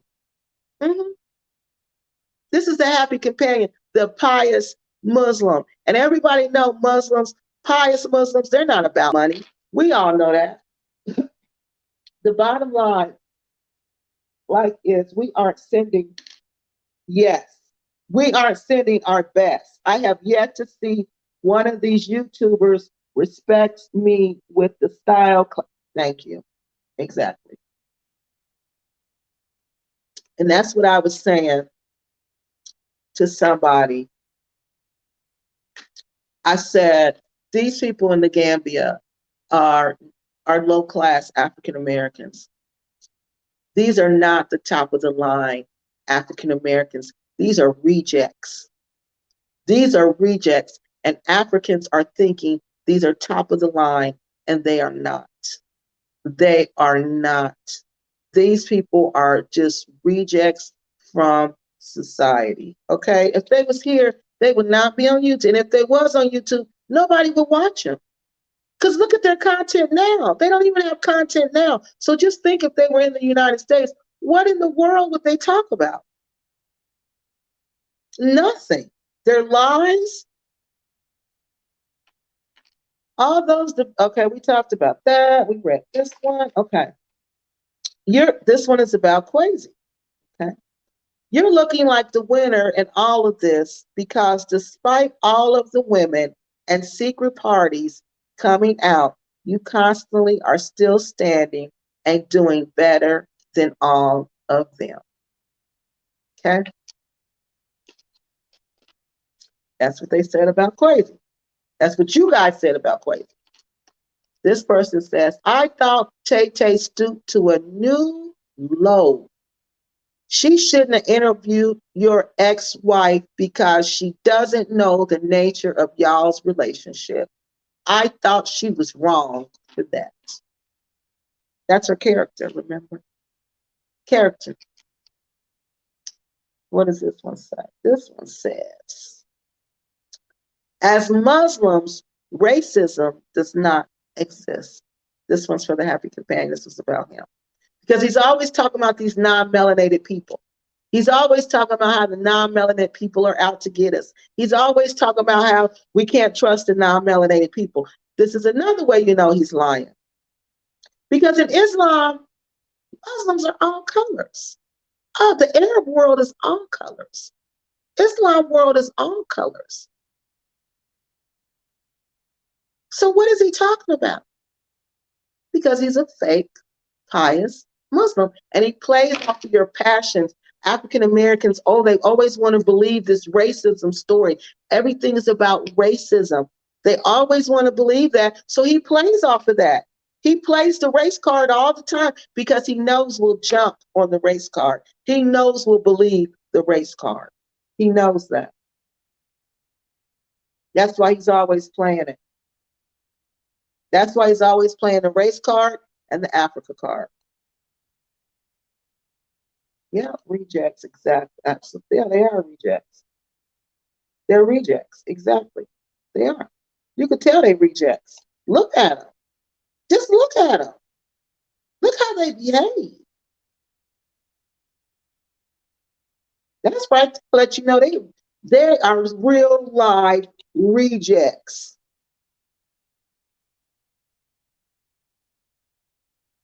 This is what most of those YouTubers ask for. Nothing to see, nothing to sell, no product. Listen, no service. Just support me for being on YouTube. That's what the Happy Companion is saying. Respectfully support my lifestyle in the Gambia. Pretty much. Pretty much. He's absolutely right. That's pretty much it, especially with the Happy Companion. Well, all of them. All of them pretty much. Shantae is pretending to be a nonprofit. People donate to her, but you can't write that off your taxes. And what she's telling you she's doing, she's not doing. She's telling you with her, what was that? Light up the Gambia, each one, teach one, the pole. She made you think she was donating the whole light pole. She donated 5 light bulbs. The Gambian Community Center donated the rest. Okay? But you wouldn't know because y'all too busy trolling me. Yeah, they don't have nothing to sell. No product. Now the Happy Companion has stuff to sell, but he's selling it to you at an exploited price. He's selling you his dashikis at an exploited price. He's selling you his tours at an exploited price. He's selling you everything at an exploited price. Anytime his driver at an exploited price. Every time you dealing with the happy companion, you better know you being exploited. You better know. Every time, everything. Because he tell you, he just said in one of his videos that he wasn't making a profit off them tours, so he had to raise the price of the tours. Video coming. I'm gonna show you.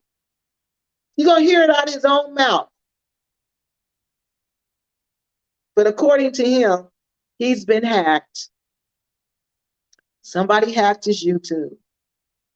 He believes, stole his voice, and is using his voice and his image on videos he was never on. And we're supposed to be boo-boo the fool and believe that. But some people will. His trolls who are on here watching me, he actually has people who come on here and spend their Saturday night watching me to go back and tell him what I said. They think I don't know who they are, but I do.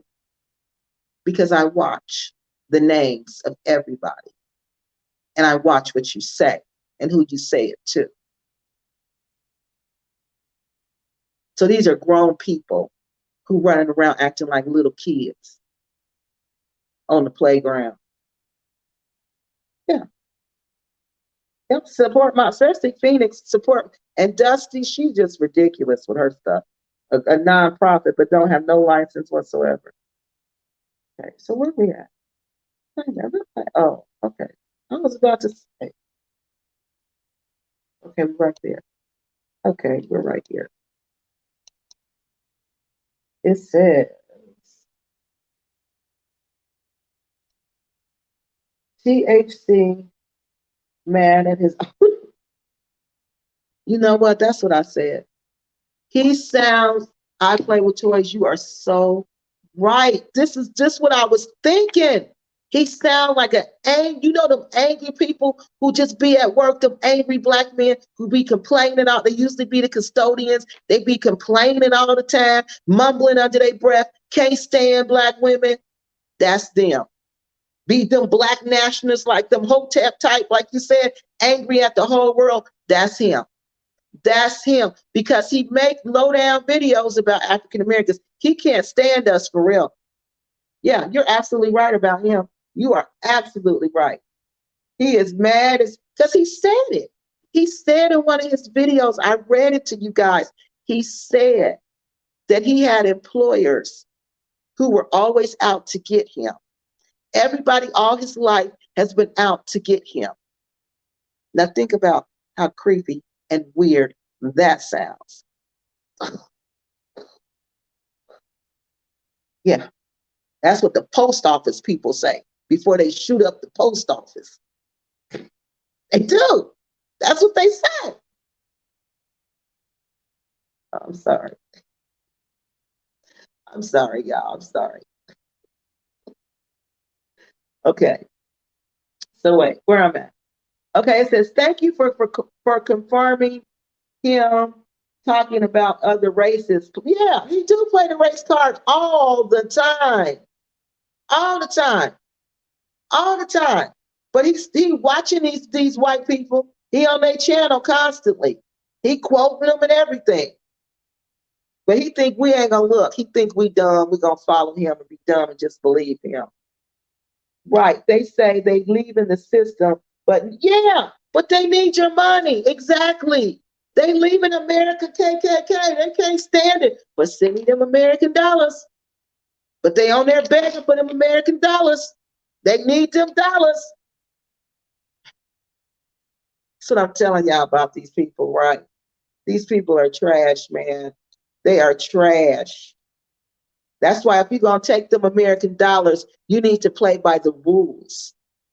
And if you don't play by the rules and I find out about it, I'm going to tell them. Everybody who know me know that about me. They know.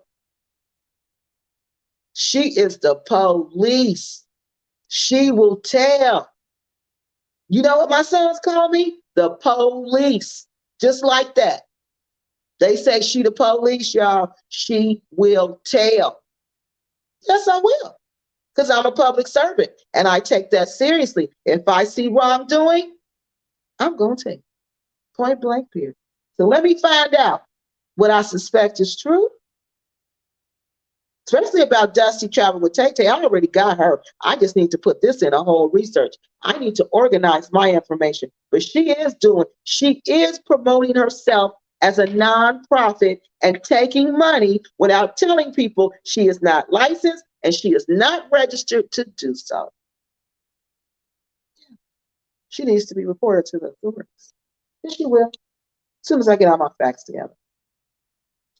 Are the Bag family rejects too? I wouldn't say the Bag family is rejects.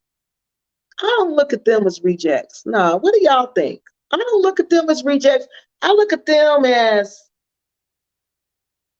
they just started new.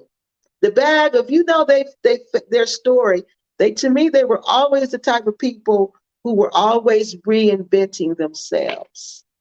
Always trying something new. And when they went to the Gambia, they just reinvented themselves. They were all, if you see their history, they're always reinventing themselves. They're doing whatever they need to do to make it. Yeah, I don't think they reject, no. Because they had a life here. They tried, they have businesses here. Rick and Cynthia will tell you about it. But no, I've been watching them for a long time. Long time. And what I see from them is true hustlers. True hustlers that if we can't make it this way, we're going to try it this way. If we can't make it this way, we're going to try it this way. So no, I don't get that from them. I get we're going to reinvent us. That's what I do too.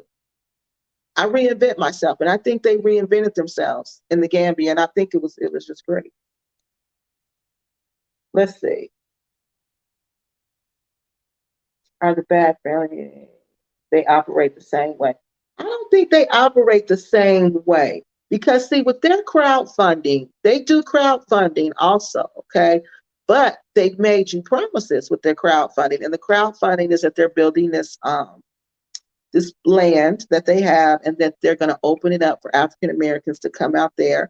They're going to have stores and things out there. They'll have hotels and things out there. So to me, they are doing what they said they are doing. Because if you're African American, you can go out there and visit that land. Even if you donate or not, you can go out there and visit them. They're going to stop what they're doing to talk to you. They're going to stop what they're doing to show you around that land. And that's one of the promises that they've made. If you donate this money to us, if you give us this money, because it's crowdfunding, that's not donating. Donating is when it's a charity. If you give us this money, if you help us make this dream come true, this is your land too. This is your home too. And it's like that. It really is. It really is. If you ever get a chance to go to the Gambia, go to see Rick and Cynthia, go see the Bag family, and you'll see what I tell you. That's what they're going to do. They're going to let you get vegetables. They're going to show you around that land. They're going to take the time with you. They're going to show you things that only they patrons, people who pay to see them, they're going to show you those things. So no, I wouldn't say that, because they're doing what they said they were going to do with that money. And I know people talk about the raffle that they have, but what they don't understand is with the raffle, you make the rules to that raffle. So if that's what their rules, then that was their rules. So people talk about that, but I don't see that from them. Yeah, I don't see that from them, because I went out there, and it was really nice. It really felt like a place that we could go to. Like when they get it together, that this is going to be a place we can go to, and we're going to have a land there, like we have a home there. That's the way it feels, and that's the way they treat you. I like Bag and ZJ, Bag, they doing it their way. Yeah, that's what I'm telling you. They are. That's what I'm saying. They doing it their way. They're not imitating nobody. They're not being fake. Rick is Rick. What you see on TV is Rick. That's Rick. What you see of Miss Cynthia, that's Miss Cynthia. What you see of the kids, that's the kids. They not fake. They not phony. Y'all, they just people. They just, like she's saying, they gonna make it. One way or another, they gonna make it. And people say, well, it's taking a fight. It takes a while to do what they doing. But once you go out there and see it, oh my God, y'all, I just wish everybody could go out there and everybody in this Repact community, I just wish you could go to Black Acres of the Gambia and just see it one time. Just feel it. Just feel, oh my God, you could feel the ancestors. You can feel it. You can feel it. And if you get quiet enough, you can hear the whispers in the air when the wind blows. You can hear them whisper. Yeah, no, that place, them people, because if those was foul people, if they was dirt dog people like Taffy Companion and that Dusty Travel with Tay Tay and Phoenix Rain, we would know that. That you wouldn't feel like that when you would not feel like, I don't ever want to leave this place. You wouldn't feel like that. Because that's how I felt. I felt like I don't ever want to leave this place. I want to sleep here every day, all day. That's how I felt out there. And my spirit is real sensitive. So no, I don't think they on it. I just think they do, like you said, they making it. They making it. You did say that. He actually said he was hacked. And somebody because that video I put out about him with Molly Morris, the next episode, I think that's the name of the song by Dr. Dre and Snoop Dogg. Because he trying to rap to the next episode. They all dancing. So he's saying he was hacked. Then the video of him saying he ain't got nothing but love for our Kathy. He giving our Kathy a t-shirt, her and KWESI, talking about he starstruck over KWESI. That video, he's saying all that was hacked. Yeah, he was hacked. Hacked my butt. That's what I said. But that show you what a sick, twisted dude he is. That show you how sick and twisted he is. Yeah, I'm selling something but not promoting the service for free on YouTube, and the only charge when service is provided. Good. Being a YouTuber must be paid for and supported too with money. Right. But you need to provide a service. Like I charge people if I help you with immigration. If you need help with your immigration paperwork, okay, I'm going to charge you for that. Okay, if you contact me and say, Keke, I want you to do some private research for me. Will you do a private research for me? Yeah, I'll do it, but you got to pay me for that. Okay, you simply have, because that's my business. Okay, but YouTube coming over here saying, YouTube, okay, YouTube, I did this research project for free. I volunteered my time. Now donate to me because I just gave y'all this information. That ain't how it works. Well, that ain't how I work anyway. Some people work like that. So this one says, Robin says, and this one says, you need to get off the plantation, but it's living off his U.S. government retirement check. Thank you. You need to get off the plantation, but you living off the master's money.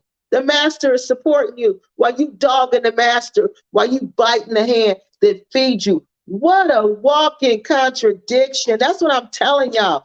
Good point. I play with toys. Good point. This man is retired military. That means he was in the white man's army for 27, 30 years, 20 years. The white man's army. Even Malcolm X tell you don't go to the military.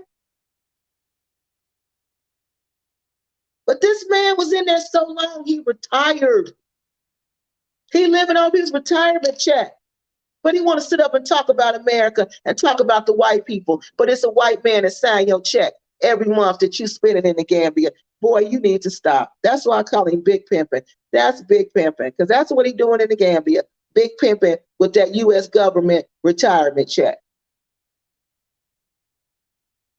BAG are living exclusively from donators' money. They are all the same, embarrassing. But now think about that. How can you compare BAG to Travel Dusty with Tay Tay, Dusty Phoenix Rain, and Big Pimpin' THC? How? How do you compare that? How do you compare when you give money to BAG? Because they're saying, I'm going to build this land for you. I'm going to build this place for us as a community that we can come to. And they're actually doing it. They're actually doing it. We don't hear about them running around. They don't go nowhere. They're very private. These bad people are nothing. Nothing. They're doing crowdfunding. Crowdfunding is different from donations. Donations are for a charity. Crowdfunding is when you're giving people money because we're building something together. You're building something together at BAG. And when you go to the Gambia, you can go see it. Now, if you go to the Gambia and BAG says, oh, no, you can't go see the land. Oh, no, you can't come out here. Oh, no, I'm not fooling with none of you African Americans. Oh, no, y'all can't do that. Then you could say they just like them. Or when you go there and you contact BAG and then there's no land to see. Then you could say they're like that. Or you go to the land and there's nothing on the land. But if you go to that land, you're going to see a lot, because they don't show everything on regular YouTube. They Patreon see it. Patreon, am I saying it right? Patreon, I always say that word wrong. But yeah, what they're building, oh my God, that's for all of us. That's not just for them. Because it's too much for just them. You could tell that's not just for them. They don't need all of that. So no, the BAG doesn't embarrass me. BAG when I see Rick and Cynthia, I feel proud. I don't feel embarrassed. I don't feel embarrassed. I see a couple that's been married for 30 years. I see a couple that's reinvented themselves several times. Several times. I see a couple that could have quit a long time ago.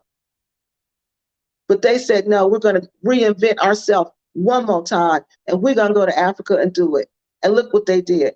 Now they won this award. They won some award in Africa, and they got 50,000 subscribers on YouTube. I'm not embarrassed by it. I'm very proud of them. I'm not embarrassed by them at all. But the rest of them, that's a different story. So let's see.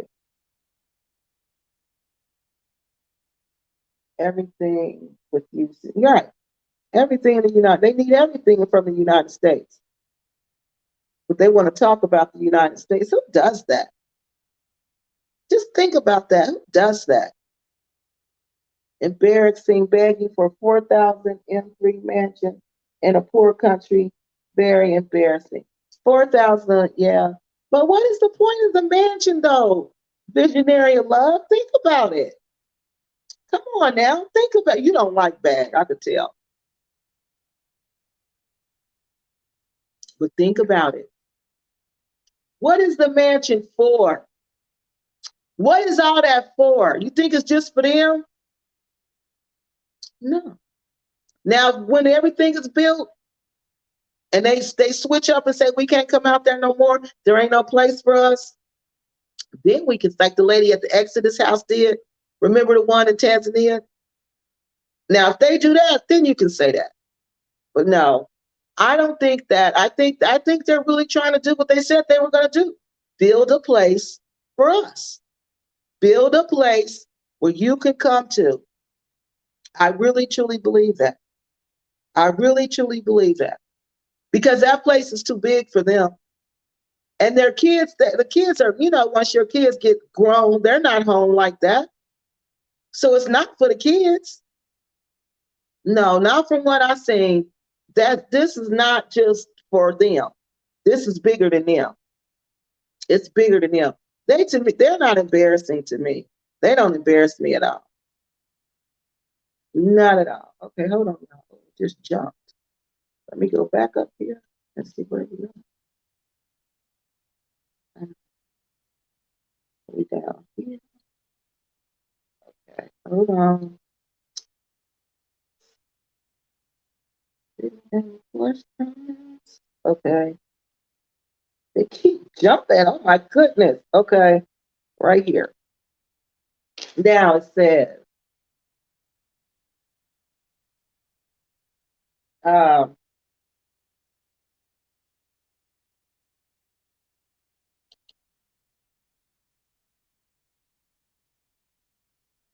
okay, she said, I play with toys, says, yep.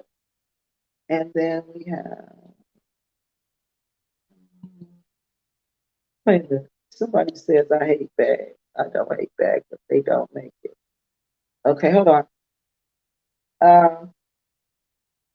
Call the hands who feed the plantation ridiculous. Right. Yeah, exactly. Like my grandmother said, it's called biting the hand that feeds you. Who bites the hands that feed them? You don't bite the hand that feeds you.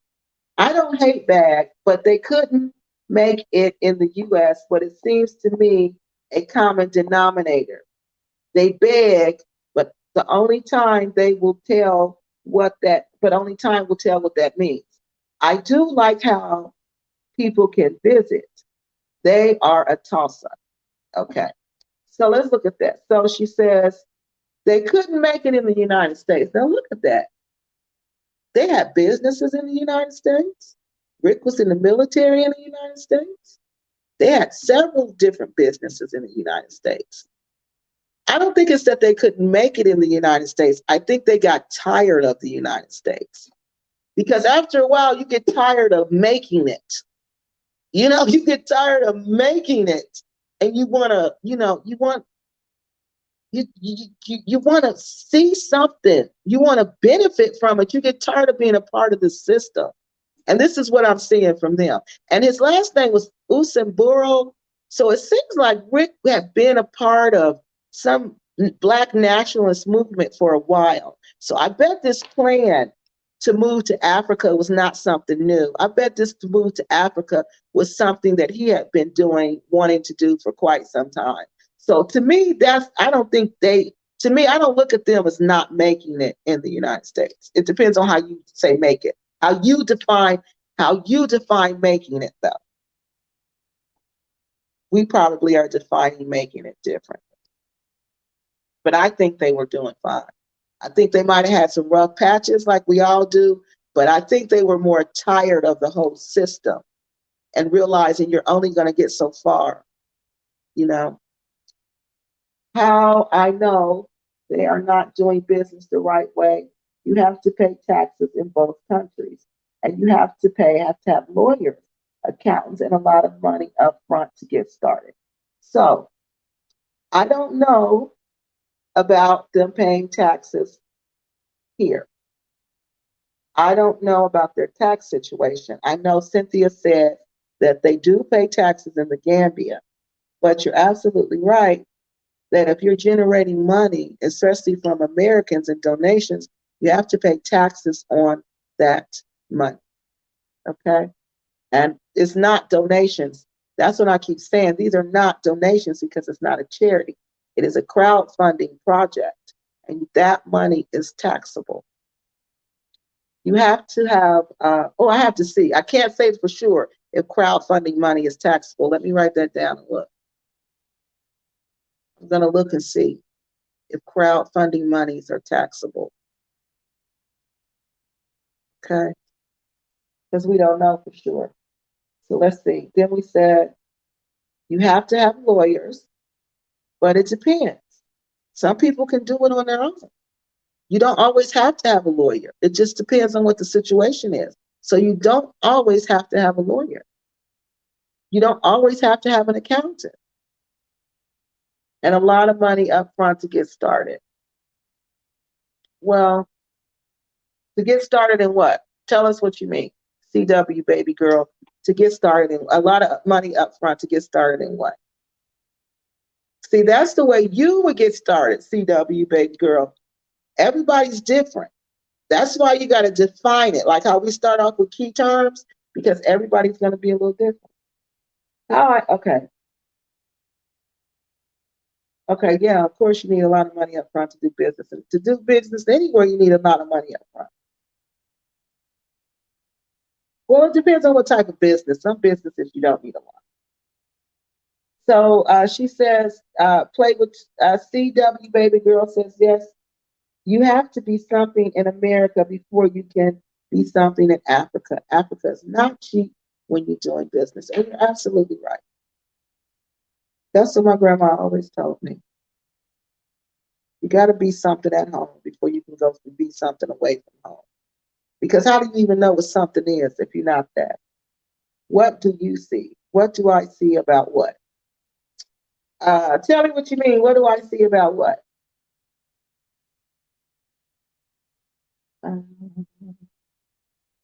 This says, visionary love any place in Africa. And she said, Gambian diasporas are working for that upfront money in the West. They are Gambians and don't come back to the Gambia with empty pockets. Yeah, they don't. But you know how hard they're working for that money?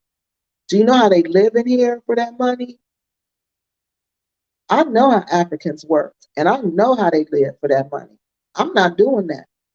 I'm not working like a dog in the United States and living substandardly. I'm not doing that to take money back to Africa. But that's their home, so I guess that's what they do. But I don't know how people do that because they have hard jobs. You work hard in the United States. Hard.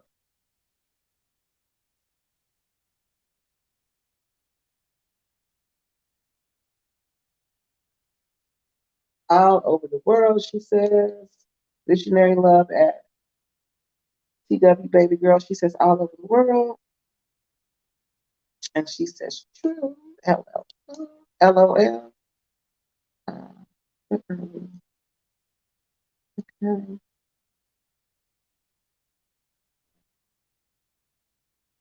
And then she says Tay Tay is not begging. Yes, she is. You don't call donations when you don't have a nonprofit not begging. He should forfeit his retirement. You are so funny. Right. I play with toys. Give us that money back. Forfeit that retirement then. You absolutely right. Okay, so then he says, what does this one say, y'all? Tay Tay is not begging. What is she doing there when she asking for donations? That ain't begging. She ain't begging. Oh, okay. She begging too. She asking for donations. She begging too. For each one, teach one. Remember, she just said, if you want to donate and buy a light in the Gambia, it's only, oh my God, and guess what else, y'all? I was figuring out the prices. Do you know she's overcharging you guys? The price she's telling you guys, she's converting the Dalasi is different. She's overcharging you by $4. I don't know why. Because I looked to see if the conversion rate, if it was the same, right? If the price had changed. Because I'm like, well, maybe it was different when she made the video. But no, she's telling you guys it's more than what it really is. You guys are sending her more money than what you really needed to. Yeah. So she's begging and she's exploiting too. But I'm getting the video together for that. Yeah, that was just sorry. $4, $5. She did it on everything. That one video when she goes to the electronics store, that's the video. When she breaks down all the prices, convert those prices. Okay? Do it with her. Do the math with her and see the difference. What is there to see? Just land, VIP huts, and outdoor. What? I don't know what you guys are talking about. I have no idea what you're talking about with that statement. That, oh, at Bag, what is there to see at Bag? Yeah, it's out there to see. Yeah, you're absolutely right. Not two outdoor toilets. There's the house. You can see the house. The big house they're building, you can see that. You can see the guard shack, the guard house. It's not a shack, it's a nice house. The guard house, you can see the garden, you can see all the land, just the whole big land, and you see the VIP place, and then you see with the workers, you know, where they're out working. So it's a lot to see. Yeah, it's a lot. That is not private. They talk about whites too, about religion in the Gambia, about division. They didn't build yet much up to nothing for your community, but collect money since a long time. No, to me, they built up a lot. In my opinion, they built up a lot. Now, what else did you say? When I say private, I know they talk about how they feel about white people. I know all that, okay? But what I mean when I say they're private, they don't usually mix with the Repact community like that. They kind of stick to themselves. But yeah, they do have their opinion and they do make their videos about their opinion. But yeah, and some of their statements are really divisive. Yes, you're absolutely right. That's them. But that's not what I was responding to. I was responding to when she asked me, do I think that the bag people are doing the same thing that THC? That's and Phoenix Rain and Dusty Travel with Tay Tay. That's what I was responding to. And no, I don't think that at all. I don't think that at all. They do have something. You have to go out there and see it. They don't show it all on regular YouTube, okay? Because when I went out there, I was surprised. I didn't expect to see all that I saw. I really didn't. It was nice. It was real nice. And the vibe was nice. The garden is nice. She got really nice vegetables. But yeah, they do the same thing. They do have divisive language. That's true. He's one of them old black men who don't like white people. We know that. But we was talking about his crowdfunding project. Is he doing what he said? If I went out there, if somebody said, Keke, I want you to research bag, go out there and tell me is bag doing what they said they were doing? If this is what, then I would say, well, what did they say they were going to do? Did they say they were going to build a place for people to come to? Did they say they were going to build homes out there? Did they say they were going to build a garden out there? Yes. Well, then, yes, that is what they're doing. Do they let African Americans come out there? Yes. Do you have to pay to go out there? No. Are they welcoming to the people, the diaspora, African American community? Yes, very much so. That's what I would say. Those would be my key findings. So I would say yes, they are doing what they said they were doing. Oh, wait a minute. Supporters can live in the 4,000 square foot mansion. The supporters, now that I don't think so. I think that house is for them. And then I think there's another house that they're building like apartments that you could go to. But that 4,000 square foot mansion is going to be too big for them. So what they probably will end up doing with that is some of the support, they will probably do like an Airbnb, you know, like KWESI does, where you stay at the house. So I'm sure there'll probably be rooms in there. I don't know. This is just what I'm guessing, because there's no way just two people could live in that house. Not from what I saw. Not from what I saw. Do you think whenever this mansion is built, they will reside there for free? Yeah. I think they're going to own it. They're going to own the land. If they own that land, yes. They're going to own that house, yes. And that house is almost built. That house, that mansion, when I was there in May, that mansion was almost built. They're not showing you everything. So people who think, oh, they don't have nothing out there, that's not true. That's very far from the truth. And I can't imagine them too, because y'all know the kids don't live with them. They building a place for the kids. So just imagine you got this big mansion. I don't think so. I can't imagine that. And it will be free. By the time they finish, they're going to own it, because they're paying as they go. Crowdfunding, remember, you pay as you go, the project. I remember that Tanzan, yep, the Jamaican, that's just what she did. And then she said, no, we couldn't come there anymore. So everybody who donated to her need to sue her and get their money back. because she did not keep her promise. Yes. And that's not what Rick and Cynthia are doing. Okay, so let's read some more before we run out of time. So they're saying racism doesn't exist in Islam.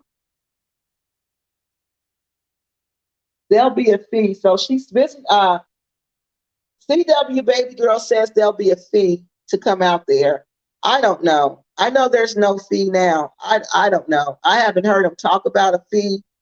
I don't know. I don't have any clue about that. We really have to be honest about intent. This is to Happy Companion. If any of us look at the photo with the live topic, it shows discord. The seed was planted, and until we can have an honest combos, we will bear the fruit of discord. This is what I'm telling you, that this is the video he had about African American women and African women. Basically, which one was better or something like that. And people were saying, why would you even talk about that? Why would you even compare the two? Because you wanted to create discord. And that's what he does, because he tries to say African women are better than African American women. That's what he truly believes. Okay, so KWESI plays that high level Teflon game. I'm not sure what that Teflon game means, but that's what he said. I heard from a reputable, respectable Gambian sister that Shantae is hanging out with young beach hustlers. Where was her man boy on the night of the burglary? Fake Pan-Africans. One of Shantae's ex-boyfriends probably broke into her home. So we're not supposed to be worried about this, right, y'all? We're not supposed to be worried about what these people are saying. We ain't supposed to care. My thoughts exactly. You're so right. Plus, Phoenix Rain, hustlers think they so smart, embarrassing to the diaspora. Yeah, capitalism written all over their foreheads. They think people in Africa are dumb, but they are not. They read their spirits. Check out Phoenix Rain in her last video, threatening suicide in a roundabout way, talking about struggle. She made sure she partied through the struggle. She's a 2-bit hustler with no clothes on.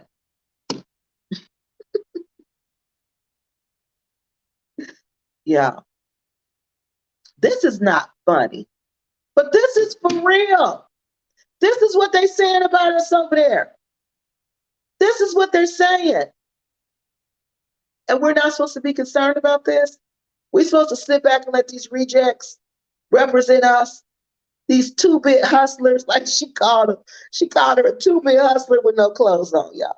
A 2-bit hustler with no clothes on. We're supposed to let the 2-bit hustlers with no clothes on represent us and not say nothing. Nah, I'm not doing that, not no more. Keke LuvsNigeria ain't going for that no more. No, you're not doing that to me. You're not making me and my people look like fools. Expat land scams are very old. Broke Black people just learned of the scam. Calling us broke. They think we broke because we over there begging on YouTube. These repats that are going to Africa are moving quicker than a tornado. This is about THC. He's been in that. Oh no, this is about KWESI. He's been in Africa less than 5 years, and he already has 3 wives and divorced 1. So that was a comment about KWESI and his wife. I don't really know how many wives KWESI has.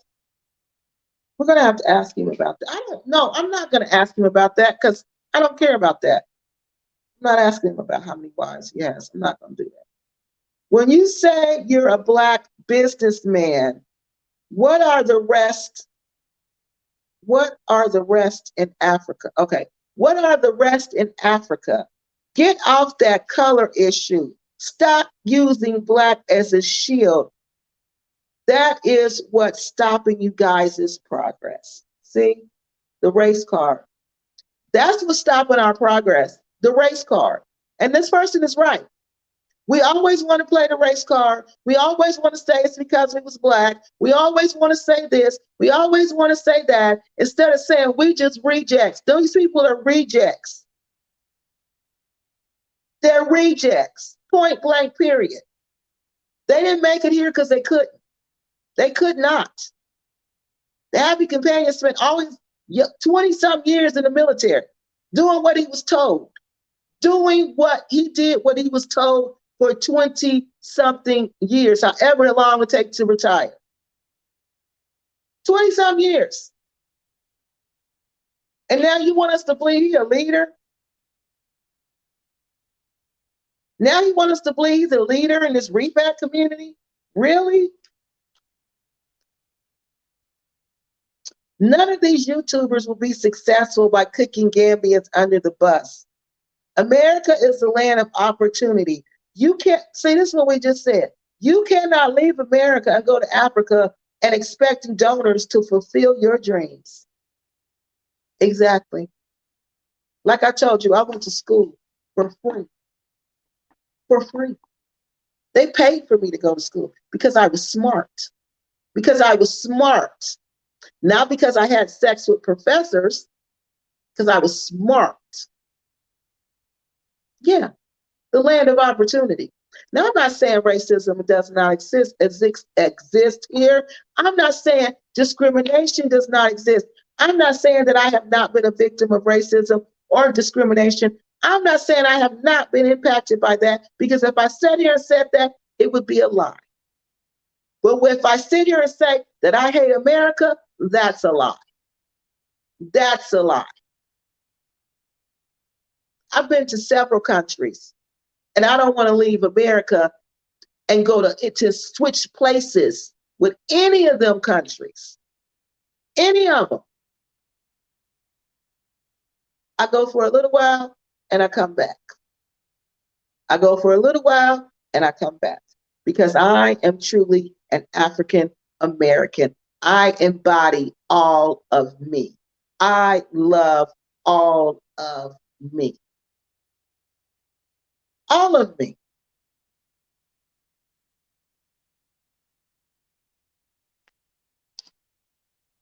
If people listen well, listen, and this is so true. If people listen well, they will know them all. So why sugarcoat anybody, no matter how they change their attitudes on different panels? Because see, they do that when they're on different shows. They pretend that like Dusty was on Black Sit, and on Black Sit she said she had a business degree, but everything else she says she has an education degree.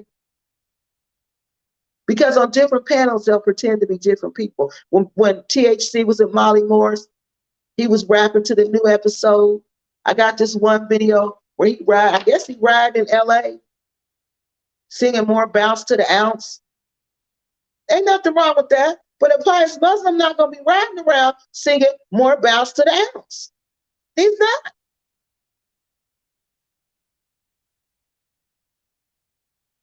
But you do when you make up your own reputation, you do. The happy companion has been there less than a year, and he already has 2 wives.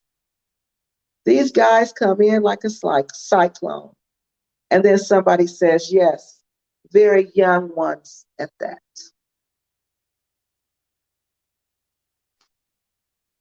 This is what they're saying about the happy companion, not me. Where's the young girls at the orphanage that you and THC and blank had fun with? Where are they now? Somebody asked KWESI this question during the interview, and I asked him the question. Okay. The happy companion has been there less than a year, and this is somebody else saying, okay, this is the same comment, and he moves like a cyclone. Then somebody says, wow, are they taking advantage of our sisters like that? That's the last comment.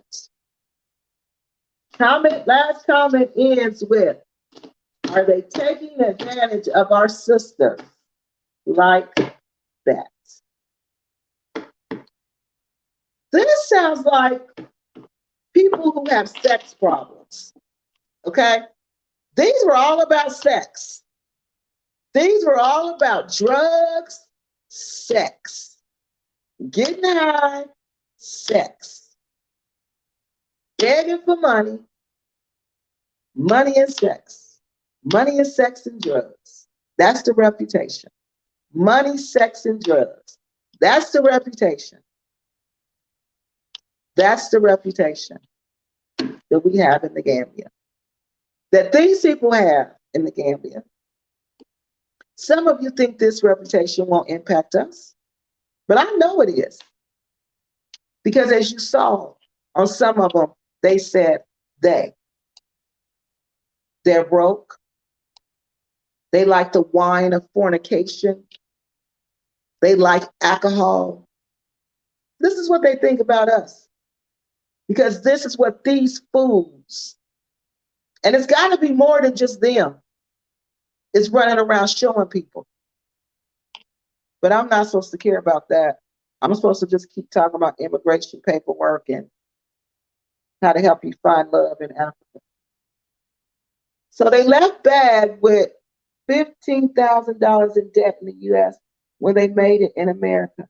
I don't know. Visionary of love. I don't know. I've never done any research on that. So if I sit up here, I can't really comment on things I don't know about. I don't know, but debt to me, it depends on how you, remember we said, how do you define making it? If you define making it by you don't have debt, then I guess you would say they didn't make it. But I define making it differently. I define, did you accomplish your goals in the United States? Did you do what you plan to do in the United States? Did you become somebody according to you in the United States? That's how I define it. I don't define it like that. So I don't know, and then I don't know about their debt. I don't know. I have no clue. I don't look at that. To me, I look more about, okay, what did you do? These people have these people have been married for 30 years. They have I don't know how many kids. They did several businesses together. They hustled together. And when they got tired of hustling here, they said, let's go hustle in Africa. And they had to be some type of success. They had a cleaning business. And they had to have some type of success, because if you're not successful here, you definitely are not going to be successful in Africa. And they've been successful on YouTube. Like I said, they won some type of award. I can't remember who gave it to them, because like I said, I don't research them like that. And then they won 50,000 subscribers. Okay, so that right there is success. That shows that they've done something. They have this drive in them. So it just depends on how you define success, okay? You can't say Bag is successful in the US and call everyone else a failure. Okay. Like I just said. Dusty traveled with Tay Tay, has an associate degree and nothing else in the United States. Nothing. Nothing. And she tells you that. Nothing. She's just nothing. An associate degree. That's all she's ever done here. Nothing. She tried to go to the Army. She couldn't. They said she was overweight. She tells you everything she tried to do here, she couldn't do. She tells you that in her video. In her live video, she tells you that. Everything she tried to do in the United States, she failed. She tells you that out of her own mouth. Okay? Dusty Phoenix Rain, before she went to Africa, she was sleeping from couch to couch to couch to couch surfing all over the United States. That's a sign of a failure. That's not successful. That's not hustling, building your businesses. That's completely different. Then we're a family and we're hustling together. That's completely different. So that's how I'm saying, in my opinion, they're a failure. THC is a failure because all he's done was stay in the military for 20 years, do what somebody tells him to do. And then he wants to talk about other people, talk about the non-melanated people that he followed for 20 years. He's a failure because he's not even true to himself. So if you compare Bag to what I just told you, then that's how you define failure. See, everybody's going to define it differently. But I can't compare Bag to the people, KWESI Boyd's Repact Community. I'm sorry. They are not even on the same level as KWESI Boyd's Repact Community. KWESI Boyd's Repact Community is trash. They are trash cans, whole trash cans. They are the whole trash can, okay? The whole trash can. Okay, wait a minute. If you are in the U.S. citizen, you pay tax, even living in another country. Yeah, I'm sure you do. Yes, I'm sure you do. But I don't know if they're paying their taxes. I'm not going to sit here. I don't talk about things I don't know about. I don't know if they're paying their taxes. I don't know about their debt. I don't know about any of that. I get my information from YouTube. From YouTube. Okay, I wasn't researching Bag. I don't know about that. You mean a fee when residing at Bag, of course. But let people pump their money into their some more years and let them wake up later. Yeah, I don't think, I mean, that one you really got to wait and see. But well, from what I'm seeing, because if they were going to do that, why wouldn't they do it now? Think about that. If they were going to just change the whole game up, why wouldn't they just change it now? Hi, Kiki. Some people won't like Bag because they, yeah, that's what they are, Afrocentric. Black man, black woman, black child. That's them. Okay.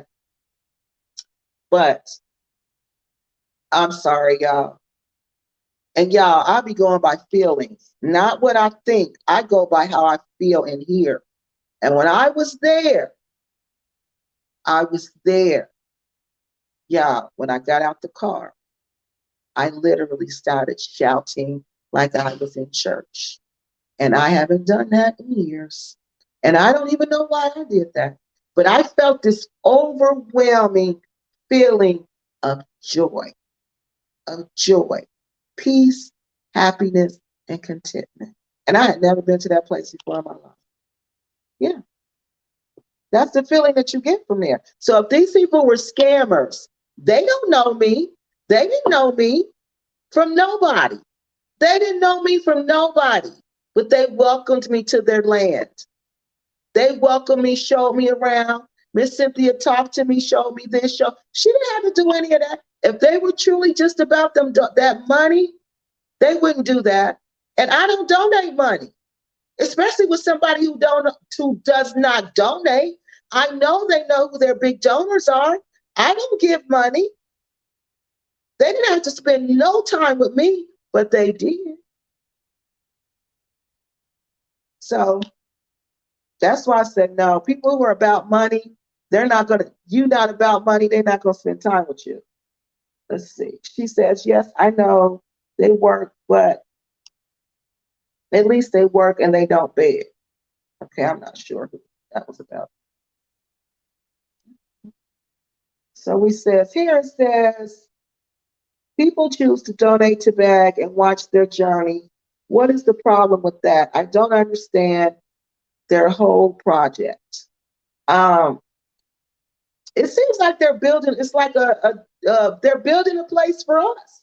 Like they're building a place that African Americans can go to when they want to repatriate. That's what it seems like to me. And when you go there, that's what it seems like. That's the vibe you're going to get. This has nothing to do with Afrocentric. The average Africans don't think like that. No, they don't, but African Americans do. You got to understand, Africans don't think like that. No, they are African. They're not thinking Afrocentric. They didn't grow up in a place where Africa was not the center. They grew up in Africa. Afrocentric people usually grow up outside of Africa, where Africa was not the center. And we choose to make it the center of our life. I'm an Afrocentric person. I'm very Afrocentric.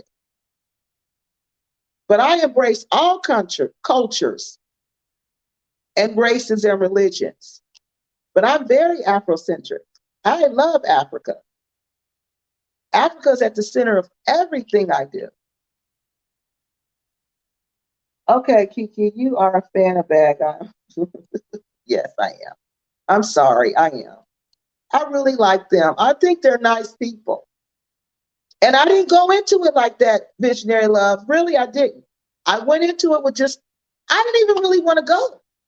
I did not even really want to go to meet them. The person I was with said, Keke, you need to go. I said, I don't want to go. I think they're just them fake, phony people on YouTube. That's what I was thinking. And when I met them, I was so wrong. I was so wrong. So yeah, I didn't used to feel that way. When I went and met those people, that's how I felt after meeting them. But before, if it was left up to me, I wasn't even going to go. I'm happy Bag is making it. I'm happy too. I can't wait to go back. I just want to sleep out there. I want to pitch a tent and sleep out there. And I don't even like sleeping outside in the dark. Keke Loves Nigeria. I'm going to do business in Kenya for room and board. The lawyer is to make sure all the good government docs are done correctly and make sure you. Okay, now you're right. CW baby girl, you're right. You do need a lawyer in that country to conduct your business for you. You're absolutely right. And you're doing it the right way. But you still can't trust that lawyer 100%. You can't trust nobody 100% in Africa. You're going to have to go over there. You need to go over there as much as you can and make sure things are done the way you said they're being done. Because you can't trust people like that. When dollars are involved, things get shady. Everybody gets shady when dollars are involved. I don't care if it is a lawyer. You know what lawyers here will do for money. Why should Bag not show the nice things in the gardens if they are, you said there, person. You should see my husband's garden in the Gambia. They're so, yes, it's not like that. I don't know. That's why I'm telling you. I think some of it is for patrons, for real. I really do. But I'm telling you, you got to go see it. When you go to the Gambia, Visionary Love, or if you're there now, go to Bag and check it out. Just go out there and check it out. Well, you can't now because it's muddy. It's muddy now. But when everything get back settled, just contact them and go out there like I did, because I was feeling just like you. I was like, this is nothing but a bunch of just empty wasteland. This is just nothing. Till I went out there. And I think they don't show it all because, like I said, because of the patron, you want to show something special for them. That's what I think. I don't know. Okay, what is this? The accountant in the U.S. is for the U.S. require you to pay quarterly, because when you are foreign, they don't know all the laws of the land. That's best to do the right way. Let's see. The accountant is, okay, I guess the accountant is from the U.S. or for the U.S. require you to pay quarterly, because when you are foreign, they don't know all the laws of the land, and it's best to do it that way. But you know what? You need to really look the laws up for yourself. Excuse me. You need to look the laws up for yourself. You need to know what that lawyer's doing. You need to know what documents he's filling out. You need to know what the Constitution in Kenya says. You need to know all of that. Don't you trust anybody like that? Nobody, because they said they're an accountant or because he said he's a lawyer. So what? Look this up yourself. Make sure you know these laws for yourself. Right. Make sure you know, because, and then another thing, laws in foreign countries change quickly, very quickly. So please be actively involved in this. Don't trust anyone with your money. No one with your money. No one. Yeah, the race card is an excuse 98.6% of the time. It is. It really is. And you know, a long time ago, John Brown, back in the 1800s, he said that. He was a white man, and he was forming a revolt. And it was with Black people and white people. And he was saying that race is an illusion that white people are using to keep us divided. But the real issue here is poverty. Money is the real culprit. Money. This isn't about Black and white. This is about money. This is about those who have and those who do not. This is about keeping the money in the hands of those who have. But if we can make Black and white people think it's about race, then we're going to fight each other all the time. And we're not going to stop and look and say, hey, that 1% on the top, they're getting all the money. Well, the most people down here are Black and white, and we're fighting each other. Because there's more poor Black people in this country than it is Black people. So they poor too. They're getting the short end of the stick too. But we fight each other, thinking it's about race, when it's really about the people who have, they want to continue to have. And they can plot us against each other. But they killed him. Mr. Brown, it was called Jim Brown. I think it was Jim Brown or John Brown. Jim Brown's raid. That's what it was. Look it up, Google it. They killed him. They killed him dead. They was like, oh no, you won't be telling nobody else about this. But yeah, he said a long time ago, it's all about money. It's not about race. It has nothing to do with that. But they want you to think it's about race. But it's about keeping the money in the hands of those who have the money. And by 98% of those on YouTube, would you say nearly what? I forgot what we were saying about 98%. Oh, play the race card. Yeah, they all do. Most of the ones on YouTube play the race card, because you got to remember that's a passionate play. If I play the race card, I'm going to appeal to your heart.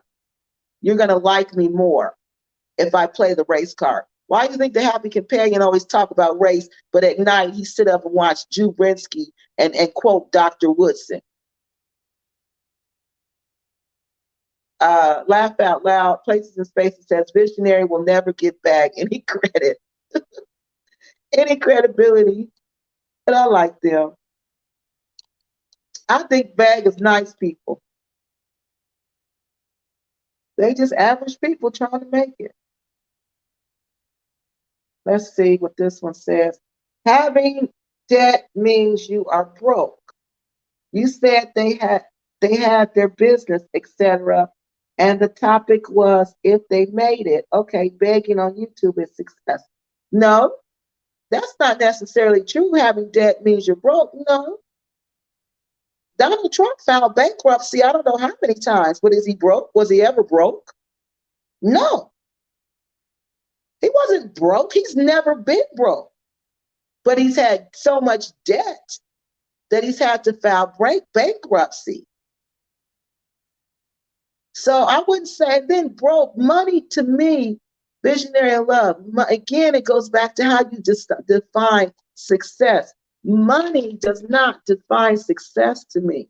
Because like Dusty Travel with Tay Tay says, her credit score is at 800, but she's trash. She has money in the bank, she says, that she pays her lovers with. But she's trash. Money to me doesn't define who you are. It doesn't define success to me. Because if that was the case, I wouldn't have quit and walked away from all the jobs I quit and walked away from.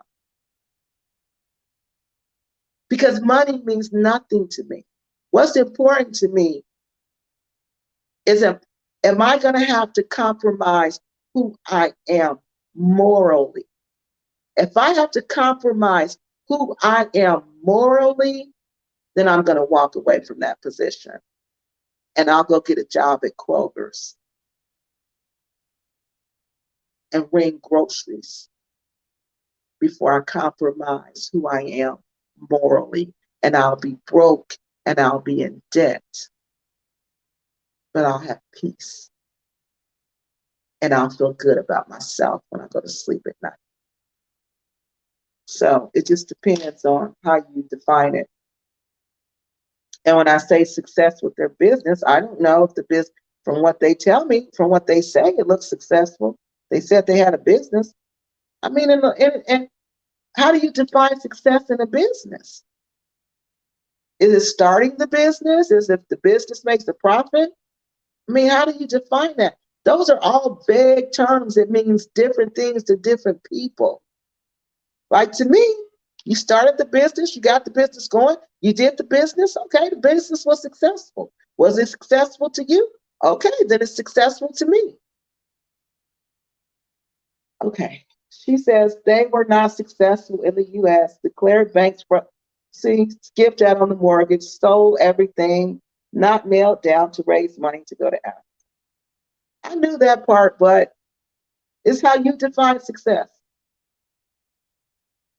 So that's how you define success, not filing bankruptcy, not walking away from a mortgage. And I don't know about stealing everything that wasn't nailed down to raise money. I don't know about any of that, but I know they did say that they had filed bankruptcy. But like I said, Donald Trump filed bankruptcy. And guess what? A lot of rich people file bankruptcy all the time. All the time. They just don't tell us about it. But they do. Oh, they sold everything not nailed down to move to Africa. Well, I don't know. That's how, like I said, everybody defines success differently. I never really researched back. So from what you guys are saying, that stuff just seemed like what Black people do who don't have a lot of money. That's just what Black people do. Yeah. Working class Black people. These sound bad. What you guys are telling me sounds like what they present themselves as, working class Black people. We're not talking about middle class Black people. We're not talking about upper class Black people. We're talking about middle class American. We're talking about working class Black American people. I don't hear nothing about selling drugs, robbing banks. I see we just hustle. We're going to do what we got to do. So let's go.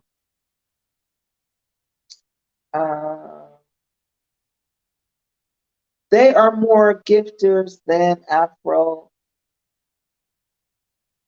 grifters. I don't know what grifters are than Afrocentric. I don't know what that is. Tell me what that is. Towards Gambian and other races, etc. These divisiveness.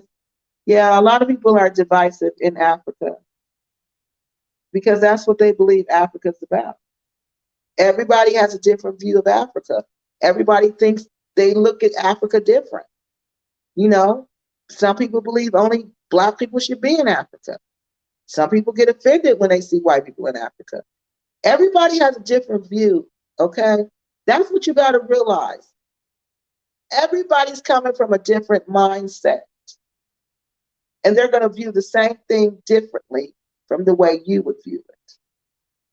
Keke, they are welcome you to the land to have, oh no, to have big, they welcome you to the land to have big, oh, so they would have video content? No, they have a lot of video content. They didn't need me to come there. No, because when I was there, I wasn't even doing these type of videos. When I was there, I was talking about immigration. I just recently switched and started doing research on the Repact community. So they didn't know I was going to start researching the Repact community. They didn't know that. They did not know that. So just think, if they was really these nasty people, these nasty fake repacts, I would have found out it all, and I would have told y'all. I would have been like, there ain't nothing out there. They lying, they nasty, they fake, no, y'all. I'm telling y'all the truth.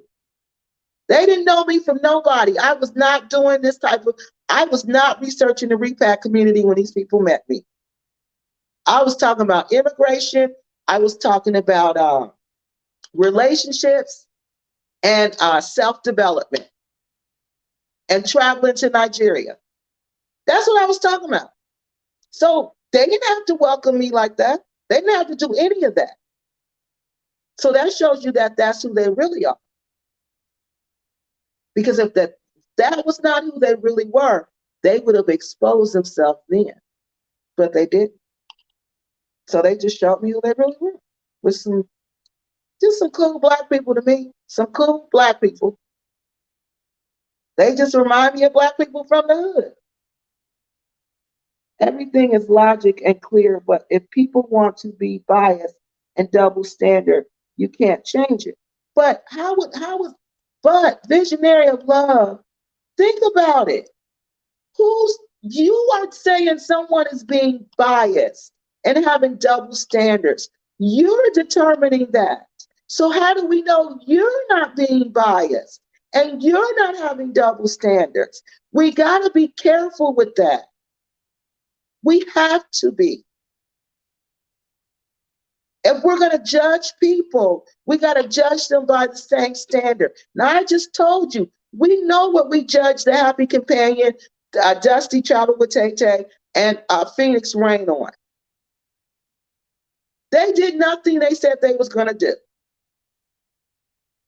Phoenix Rain did nothing she said she was going to do. Dusty Travel with Tay Tay said she was going to build these lights. It was 5 light bulbs. The Happy Companion, nothing but a womanizer, chasing women, big pimping. That's all he's doing in the Gambia. Big pimping, flashing his money. Now, we measured all of this. We looked at all of this. All of this. We looked at it. All of it. So where's the bias? Where's the double standard? You can't just say things like that.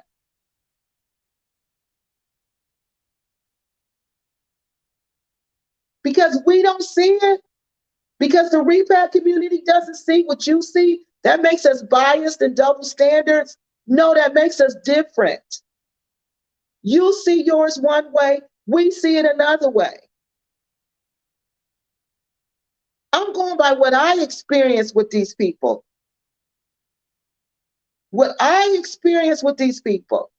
I don't know about their finances. Your finances doesn't, to me, your finances doesn't make you who you are. It's how you treat me as a person. It's who you are morally.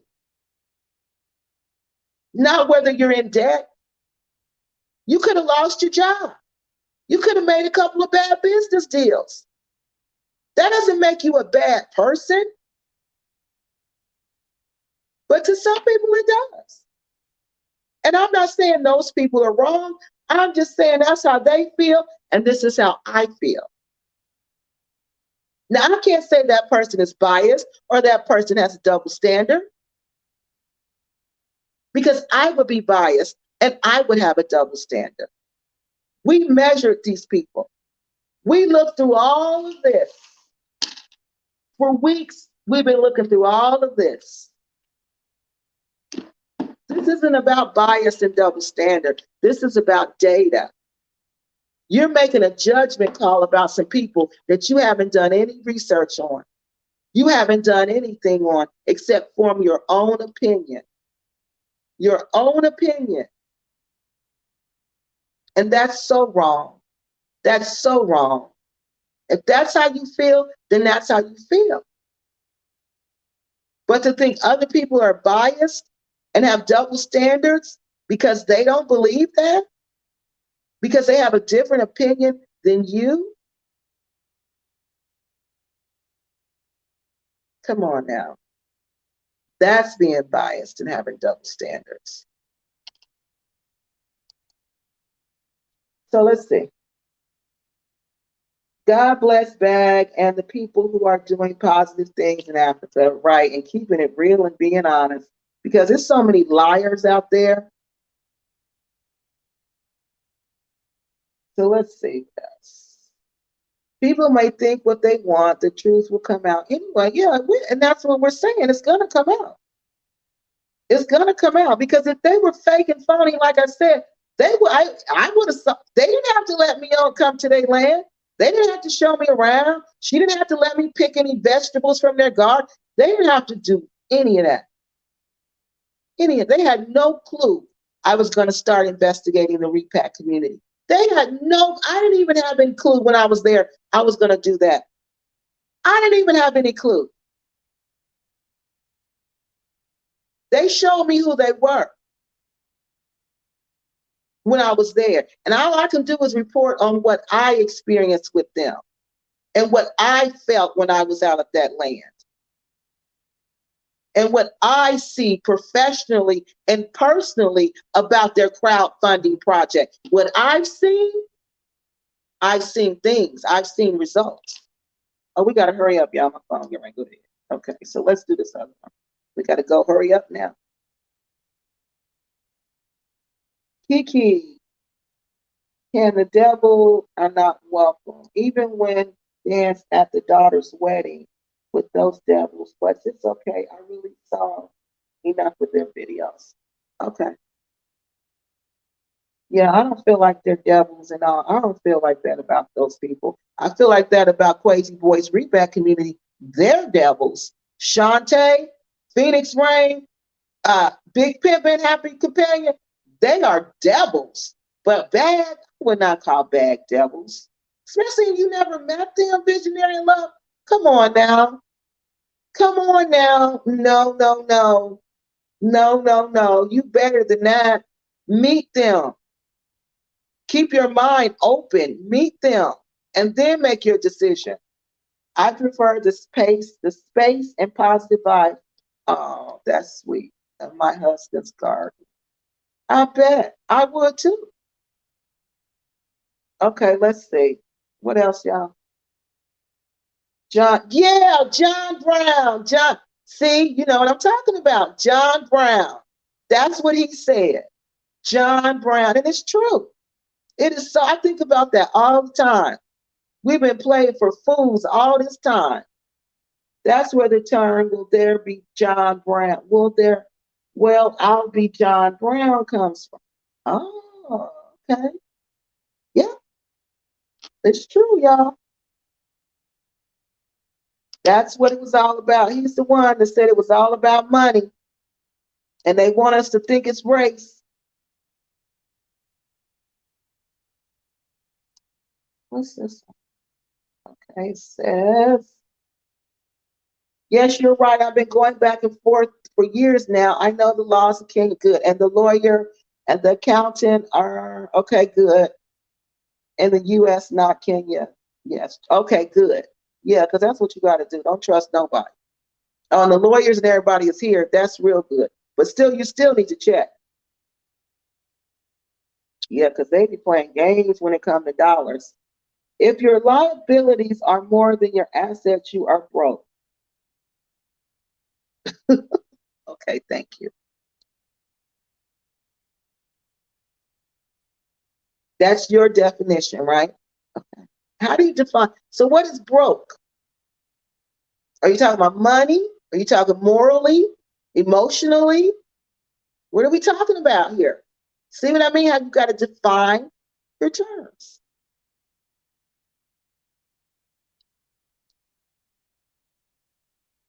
Okay. So we're going to go through these comments, y'all, and we're going to be done for the day.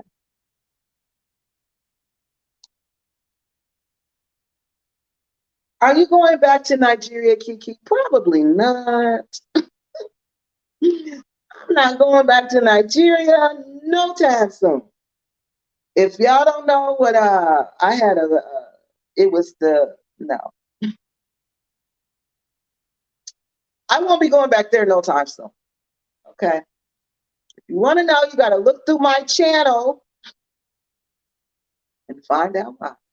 But I will not be going back to Nigeria no time soon. Keke, judge these people by their own speeches and deeds on YouTube. Nothing else. That's what I do. That's exactly what I do. I look at what they do. I told you, you know that's what I do. I tell you guys all the time. I use YouTube videos and comments. I don't go and look at their financial records. I don't go look at none of that. None of that. I don't have to. I'm going to go to the primary source, YouTube, and see for myself. Repats in Nigeria moved quietly and apparently with minimal drama. They do.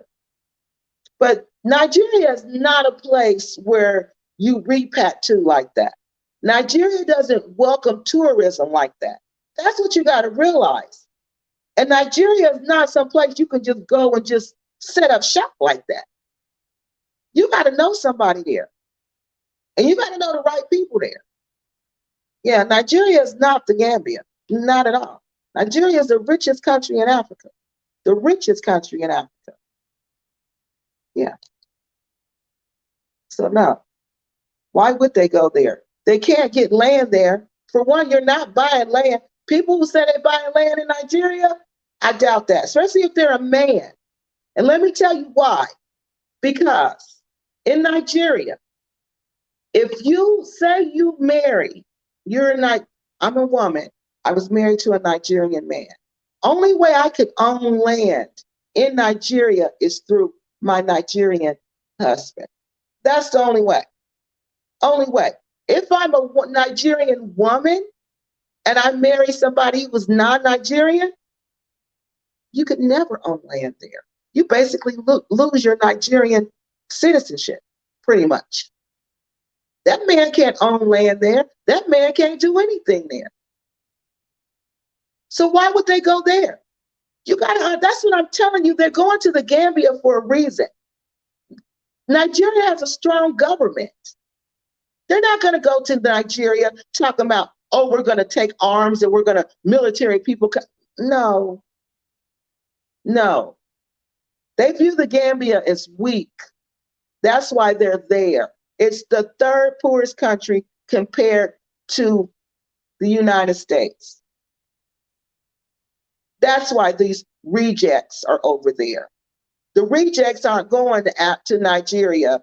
They can't even afford the plane tickets. Let's start with that. Let's start with that. The plane tickets to Nigeria cost, let me tell you, you need to start, you're going to need at least I'm going to round it to $2,000 for a plane ticket to Nigeria, just to get there.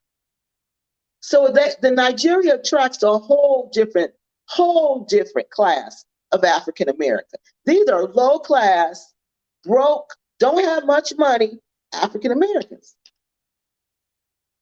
Yeah. Because it's too expensive to go to Nigeria in the first place. Okay, where are we at?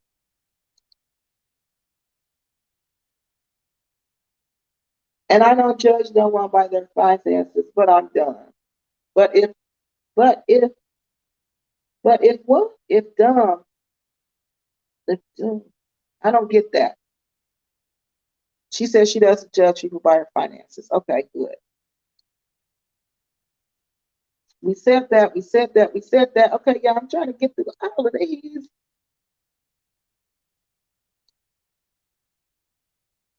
People who look like, what's this saying?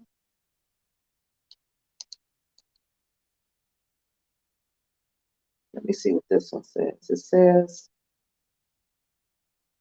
but if someone says they made it in America and we were successful while they were broke and accused of debt credit card before, see it different. Okay, you see it different. Okay, I don't look at that like that. Anything that's financial stuff, I don't look at that like that. I just don't. But people look at things differently. Keke, people calls people who look like me devils, and they are not welcome at bags. So I don't know what you look like, but what do you look like, missionary love? Don't call me biased. I should visit. Don't call me biased, and I should visit them. I didn't say you were biased. I said your statements sound biased. And Miss Visionary of Love, I don't know what you look like. So I can't say that they call you devils because I don't know what you look like. I don't know if you're biased because I don't know you, but I know that statement you made sound biased. And I know these statements you're making about that sounds biased. And I really like you because I think you have some valid points. But you know me, I wouldn't be your friend if I didn't tell you the truth. If I didn't say visionary of love now, come on, you sound kind of biased right there, then I wouldn't be your friend, okay? No, Tiki is not going back to Nigeria. That's right. No, I'm not going back. You're absolutely right. I don't have a reason to go back there. Not going back. Exactly. Exactly. Been there, done that. I have been there and I have done that and I'm done. Exactly. But I can help y'all wherever you want to go. I'll gladly help you go. I'll help you do your paperwork and all that. And I don't have nothing against Nigeria. I love Nigeria. I'm Nigerian. I am 46% Nigerian. I love Nigeria. But I just got other things to do now. They have a lot of crime in Nigeria. Yes, they do. Yeah, they got a lot of crime. They got a lot of kidnapping. I think Nigeria is just getting kind of bad now. It really is. It really is. So let's see. What's the next comment?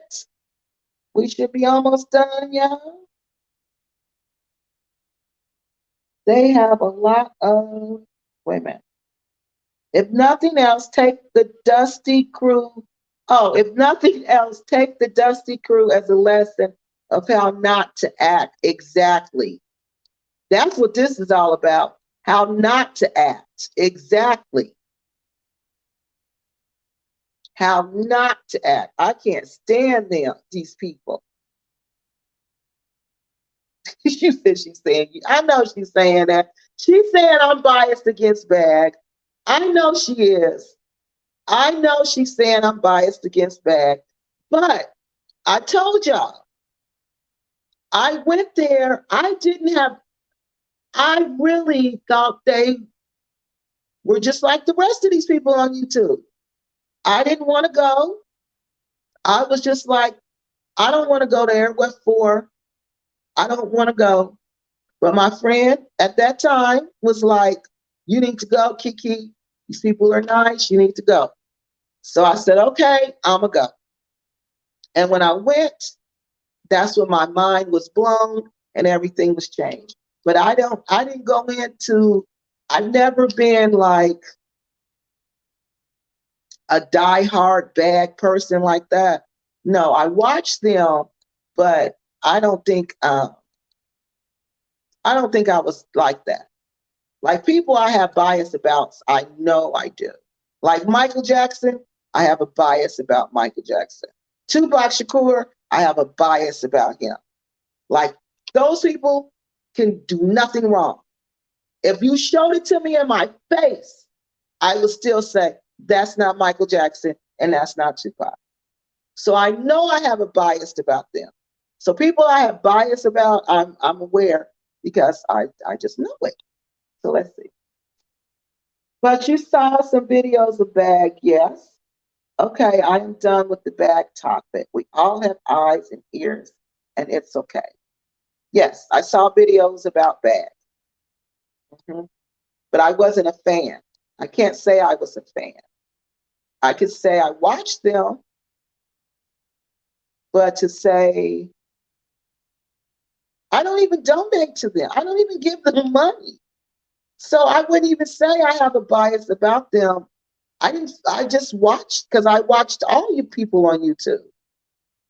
So no, I don't think so. I don't think I have a bias towards them. I just think they're Black people. Laugh out loud. Not you, Keke. Oh, it's a bias. That's okay. We all have our bias, visionary love. It's okay, because I just told you, I'm biased to Michael Jackson and Tupac Shakur. So it's okay. It's just being human. Oh, wait a minute. She said she don't watch Bag anymore. I don't watch Bag anymore since a long time. Oh. Are you white, visionary love? Are you white? Are you not Black? What color are you? You said people that look like you. Now you're saying something about them. I don't think they, well, I ain't going to say what I think they meant because I don't know. But I know some people, some Black people do believe that. But I don't, okay? Because, like I always say, I'm 20% European. To hate white people would be to hate myself. What I hate is discrimination. I hate racism, and I hate discrimination. I hate that. I hate those two things. But to hate white people would be to hate my grandmothers. And I don't hate my grandmothers because I have grandmothers who are white and I have grandmothers who were mixed. So no, I can't hate white people. But see, it takes a while to get to that. Oh, I'm sorry. Okay. That's why I would feel like that too. Oh, and you're married to a Gambian. Okay. So yeah, you got a reason to feel. Okay. So everybody, she got a right to feel like that. Okay. That's fine the way you feel. Because if I heard people saying that, I would feel like that too. I would feel like they're not right either, Keke, because why would they provoke divisions among people? And what makes it okay for them to provoke division and not the happy companion? So you're absolutely right, visionary love, and I'm sorry. You're absolutely right. But I don't see, how can I say that? You're right. Okay, I can't even justify it. You're right. You're absolutely right. It is wrong to promote divisions amongst us, people, period, no matter who you are. You're absolutely right. You're absolutely 100% right. No matter who does it, it is morally wrong. You're absolutely right. And I'm sorry I didn't see it before. Hi, Isaiah Osborne. How are you? Thanks for stopping by to say hello. I'm getting tired, y'all. Y'all see me singing? Oh my God, we've been on here 3 hours? Okay, come on, we gotta hurry up for real. So Robin says, yep. And then we have somebody says they think visionary love is what, biracial? I think she says she's white.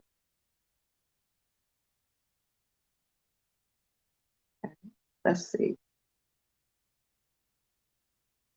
But she's right. She's absolutely right. Thank you for making me see that point, because you're right. She's right. Divisiveness is wrong. Oh, here she says, okay, y'all, here we go. Here it is. Here it is. Here it is. I am white. I am white, married to, what's it say? A Gambian, and I hate, yes. That's why. I know. Okay, I'm sorry. Now I understand. See, that's why you should have told me that part. You should have said, Keke, I'm white. Okay? I don't like that kind of talk. Okay. Many pro-blacks hate whites, yeah, but they hate themselves. Okay? If you hating white people, you're hating yourself. Check your DNA. Especially if you're African American, check your DNA. You're hating yourself. Okay, so how should I visit back?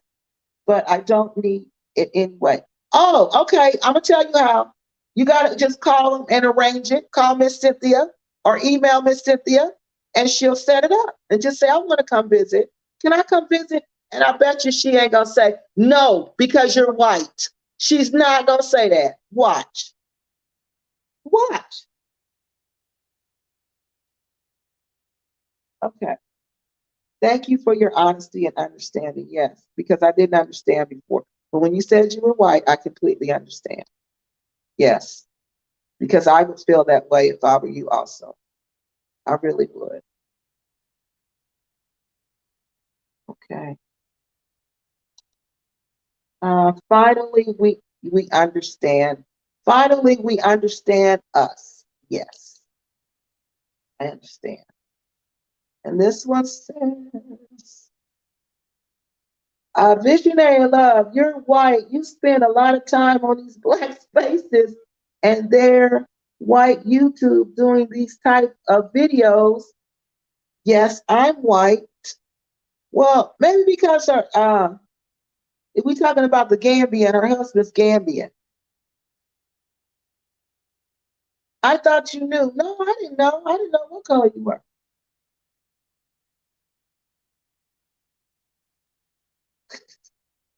Maybe you can go when Rick is not around. Y'all wrong.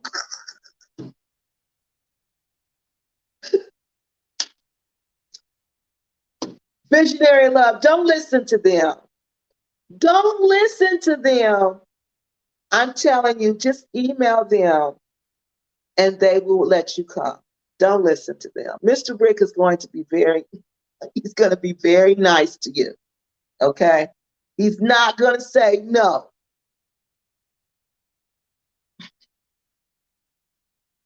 Okay. I was, and then she says, Cal CW baby girl says, I love this live tonight, Keke. I do too. It was funny.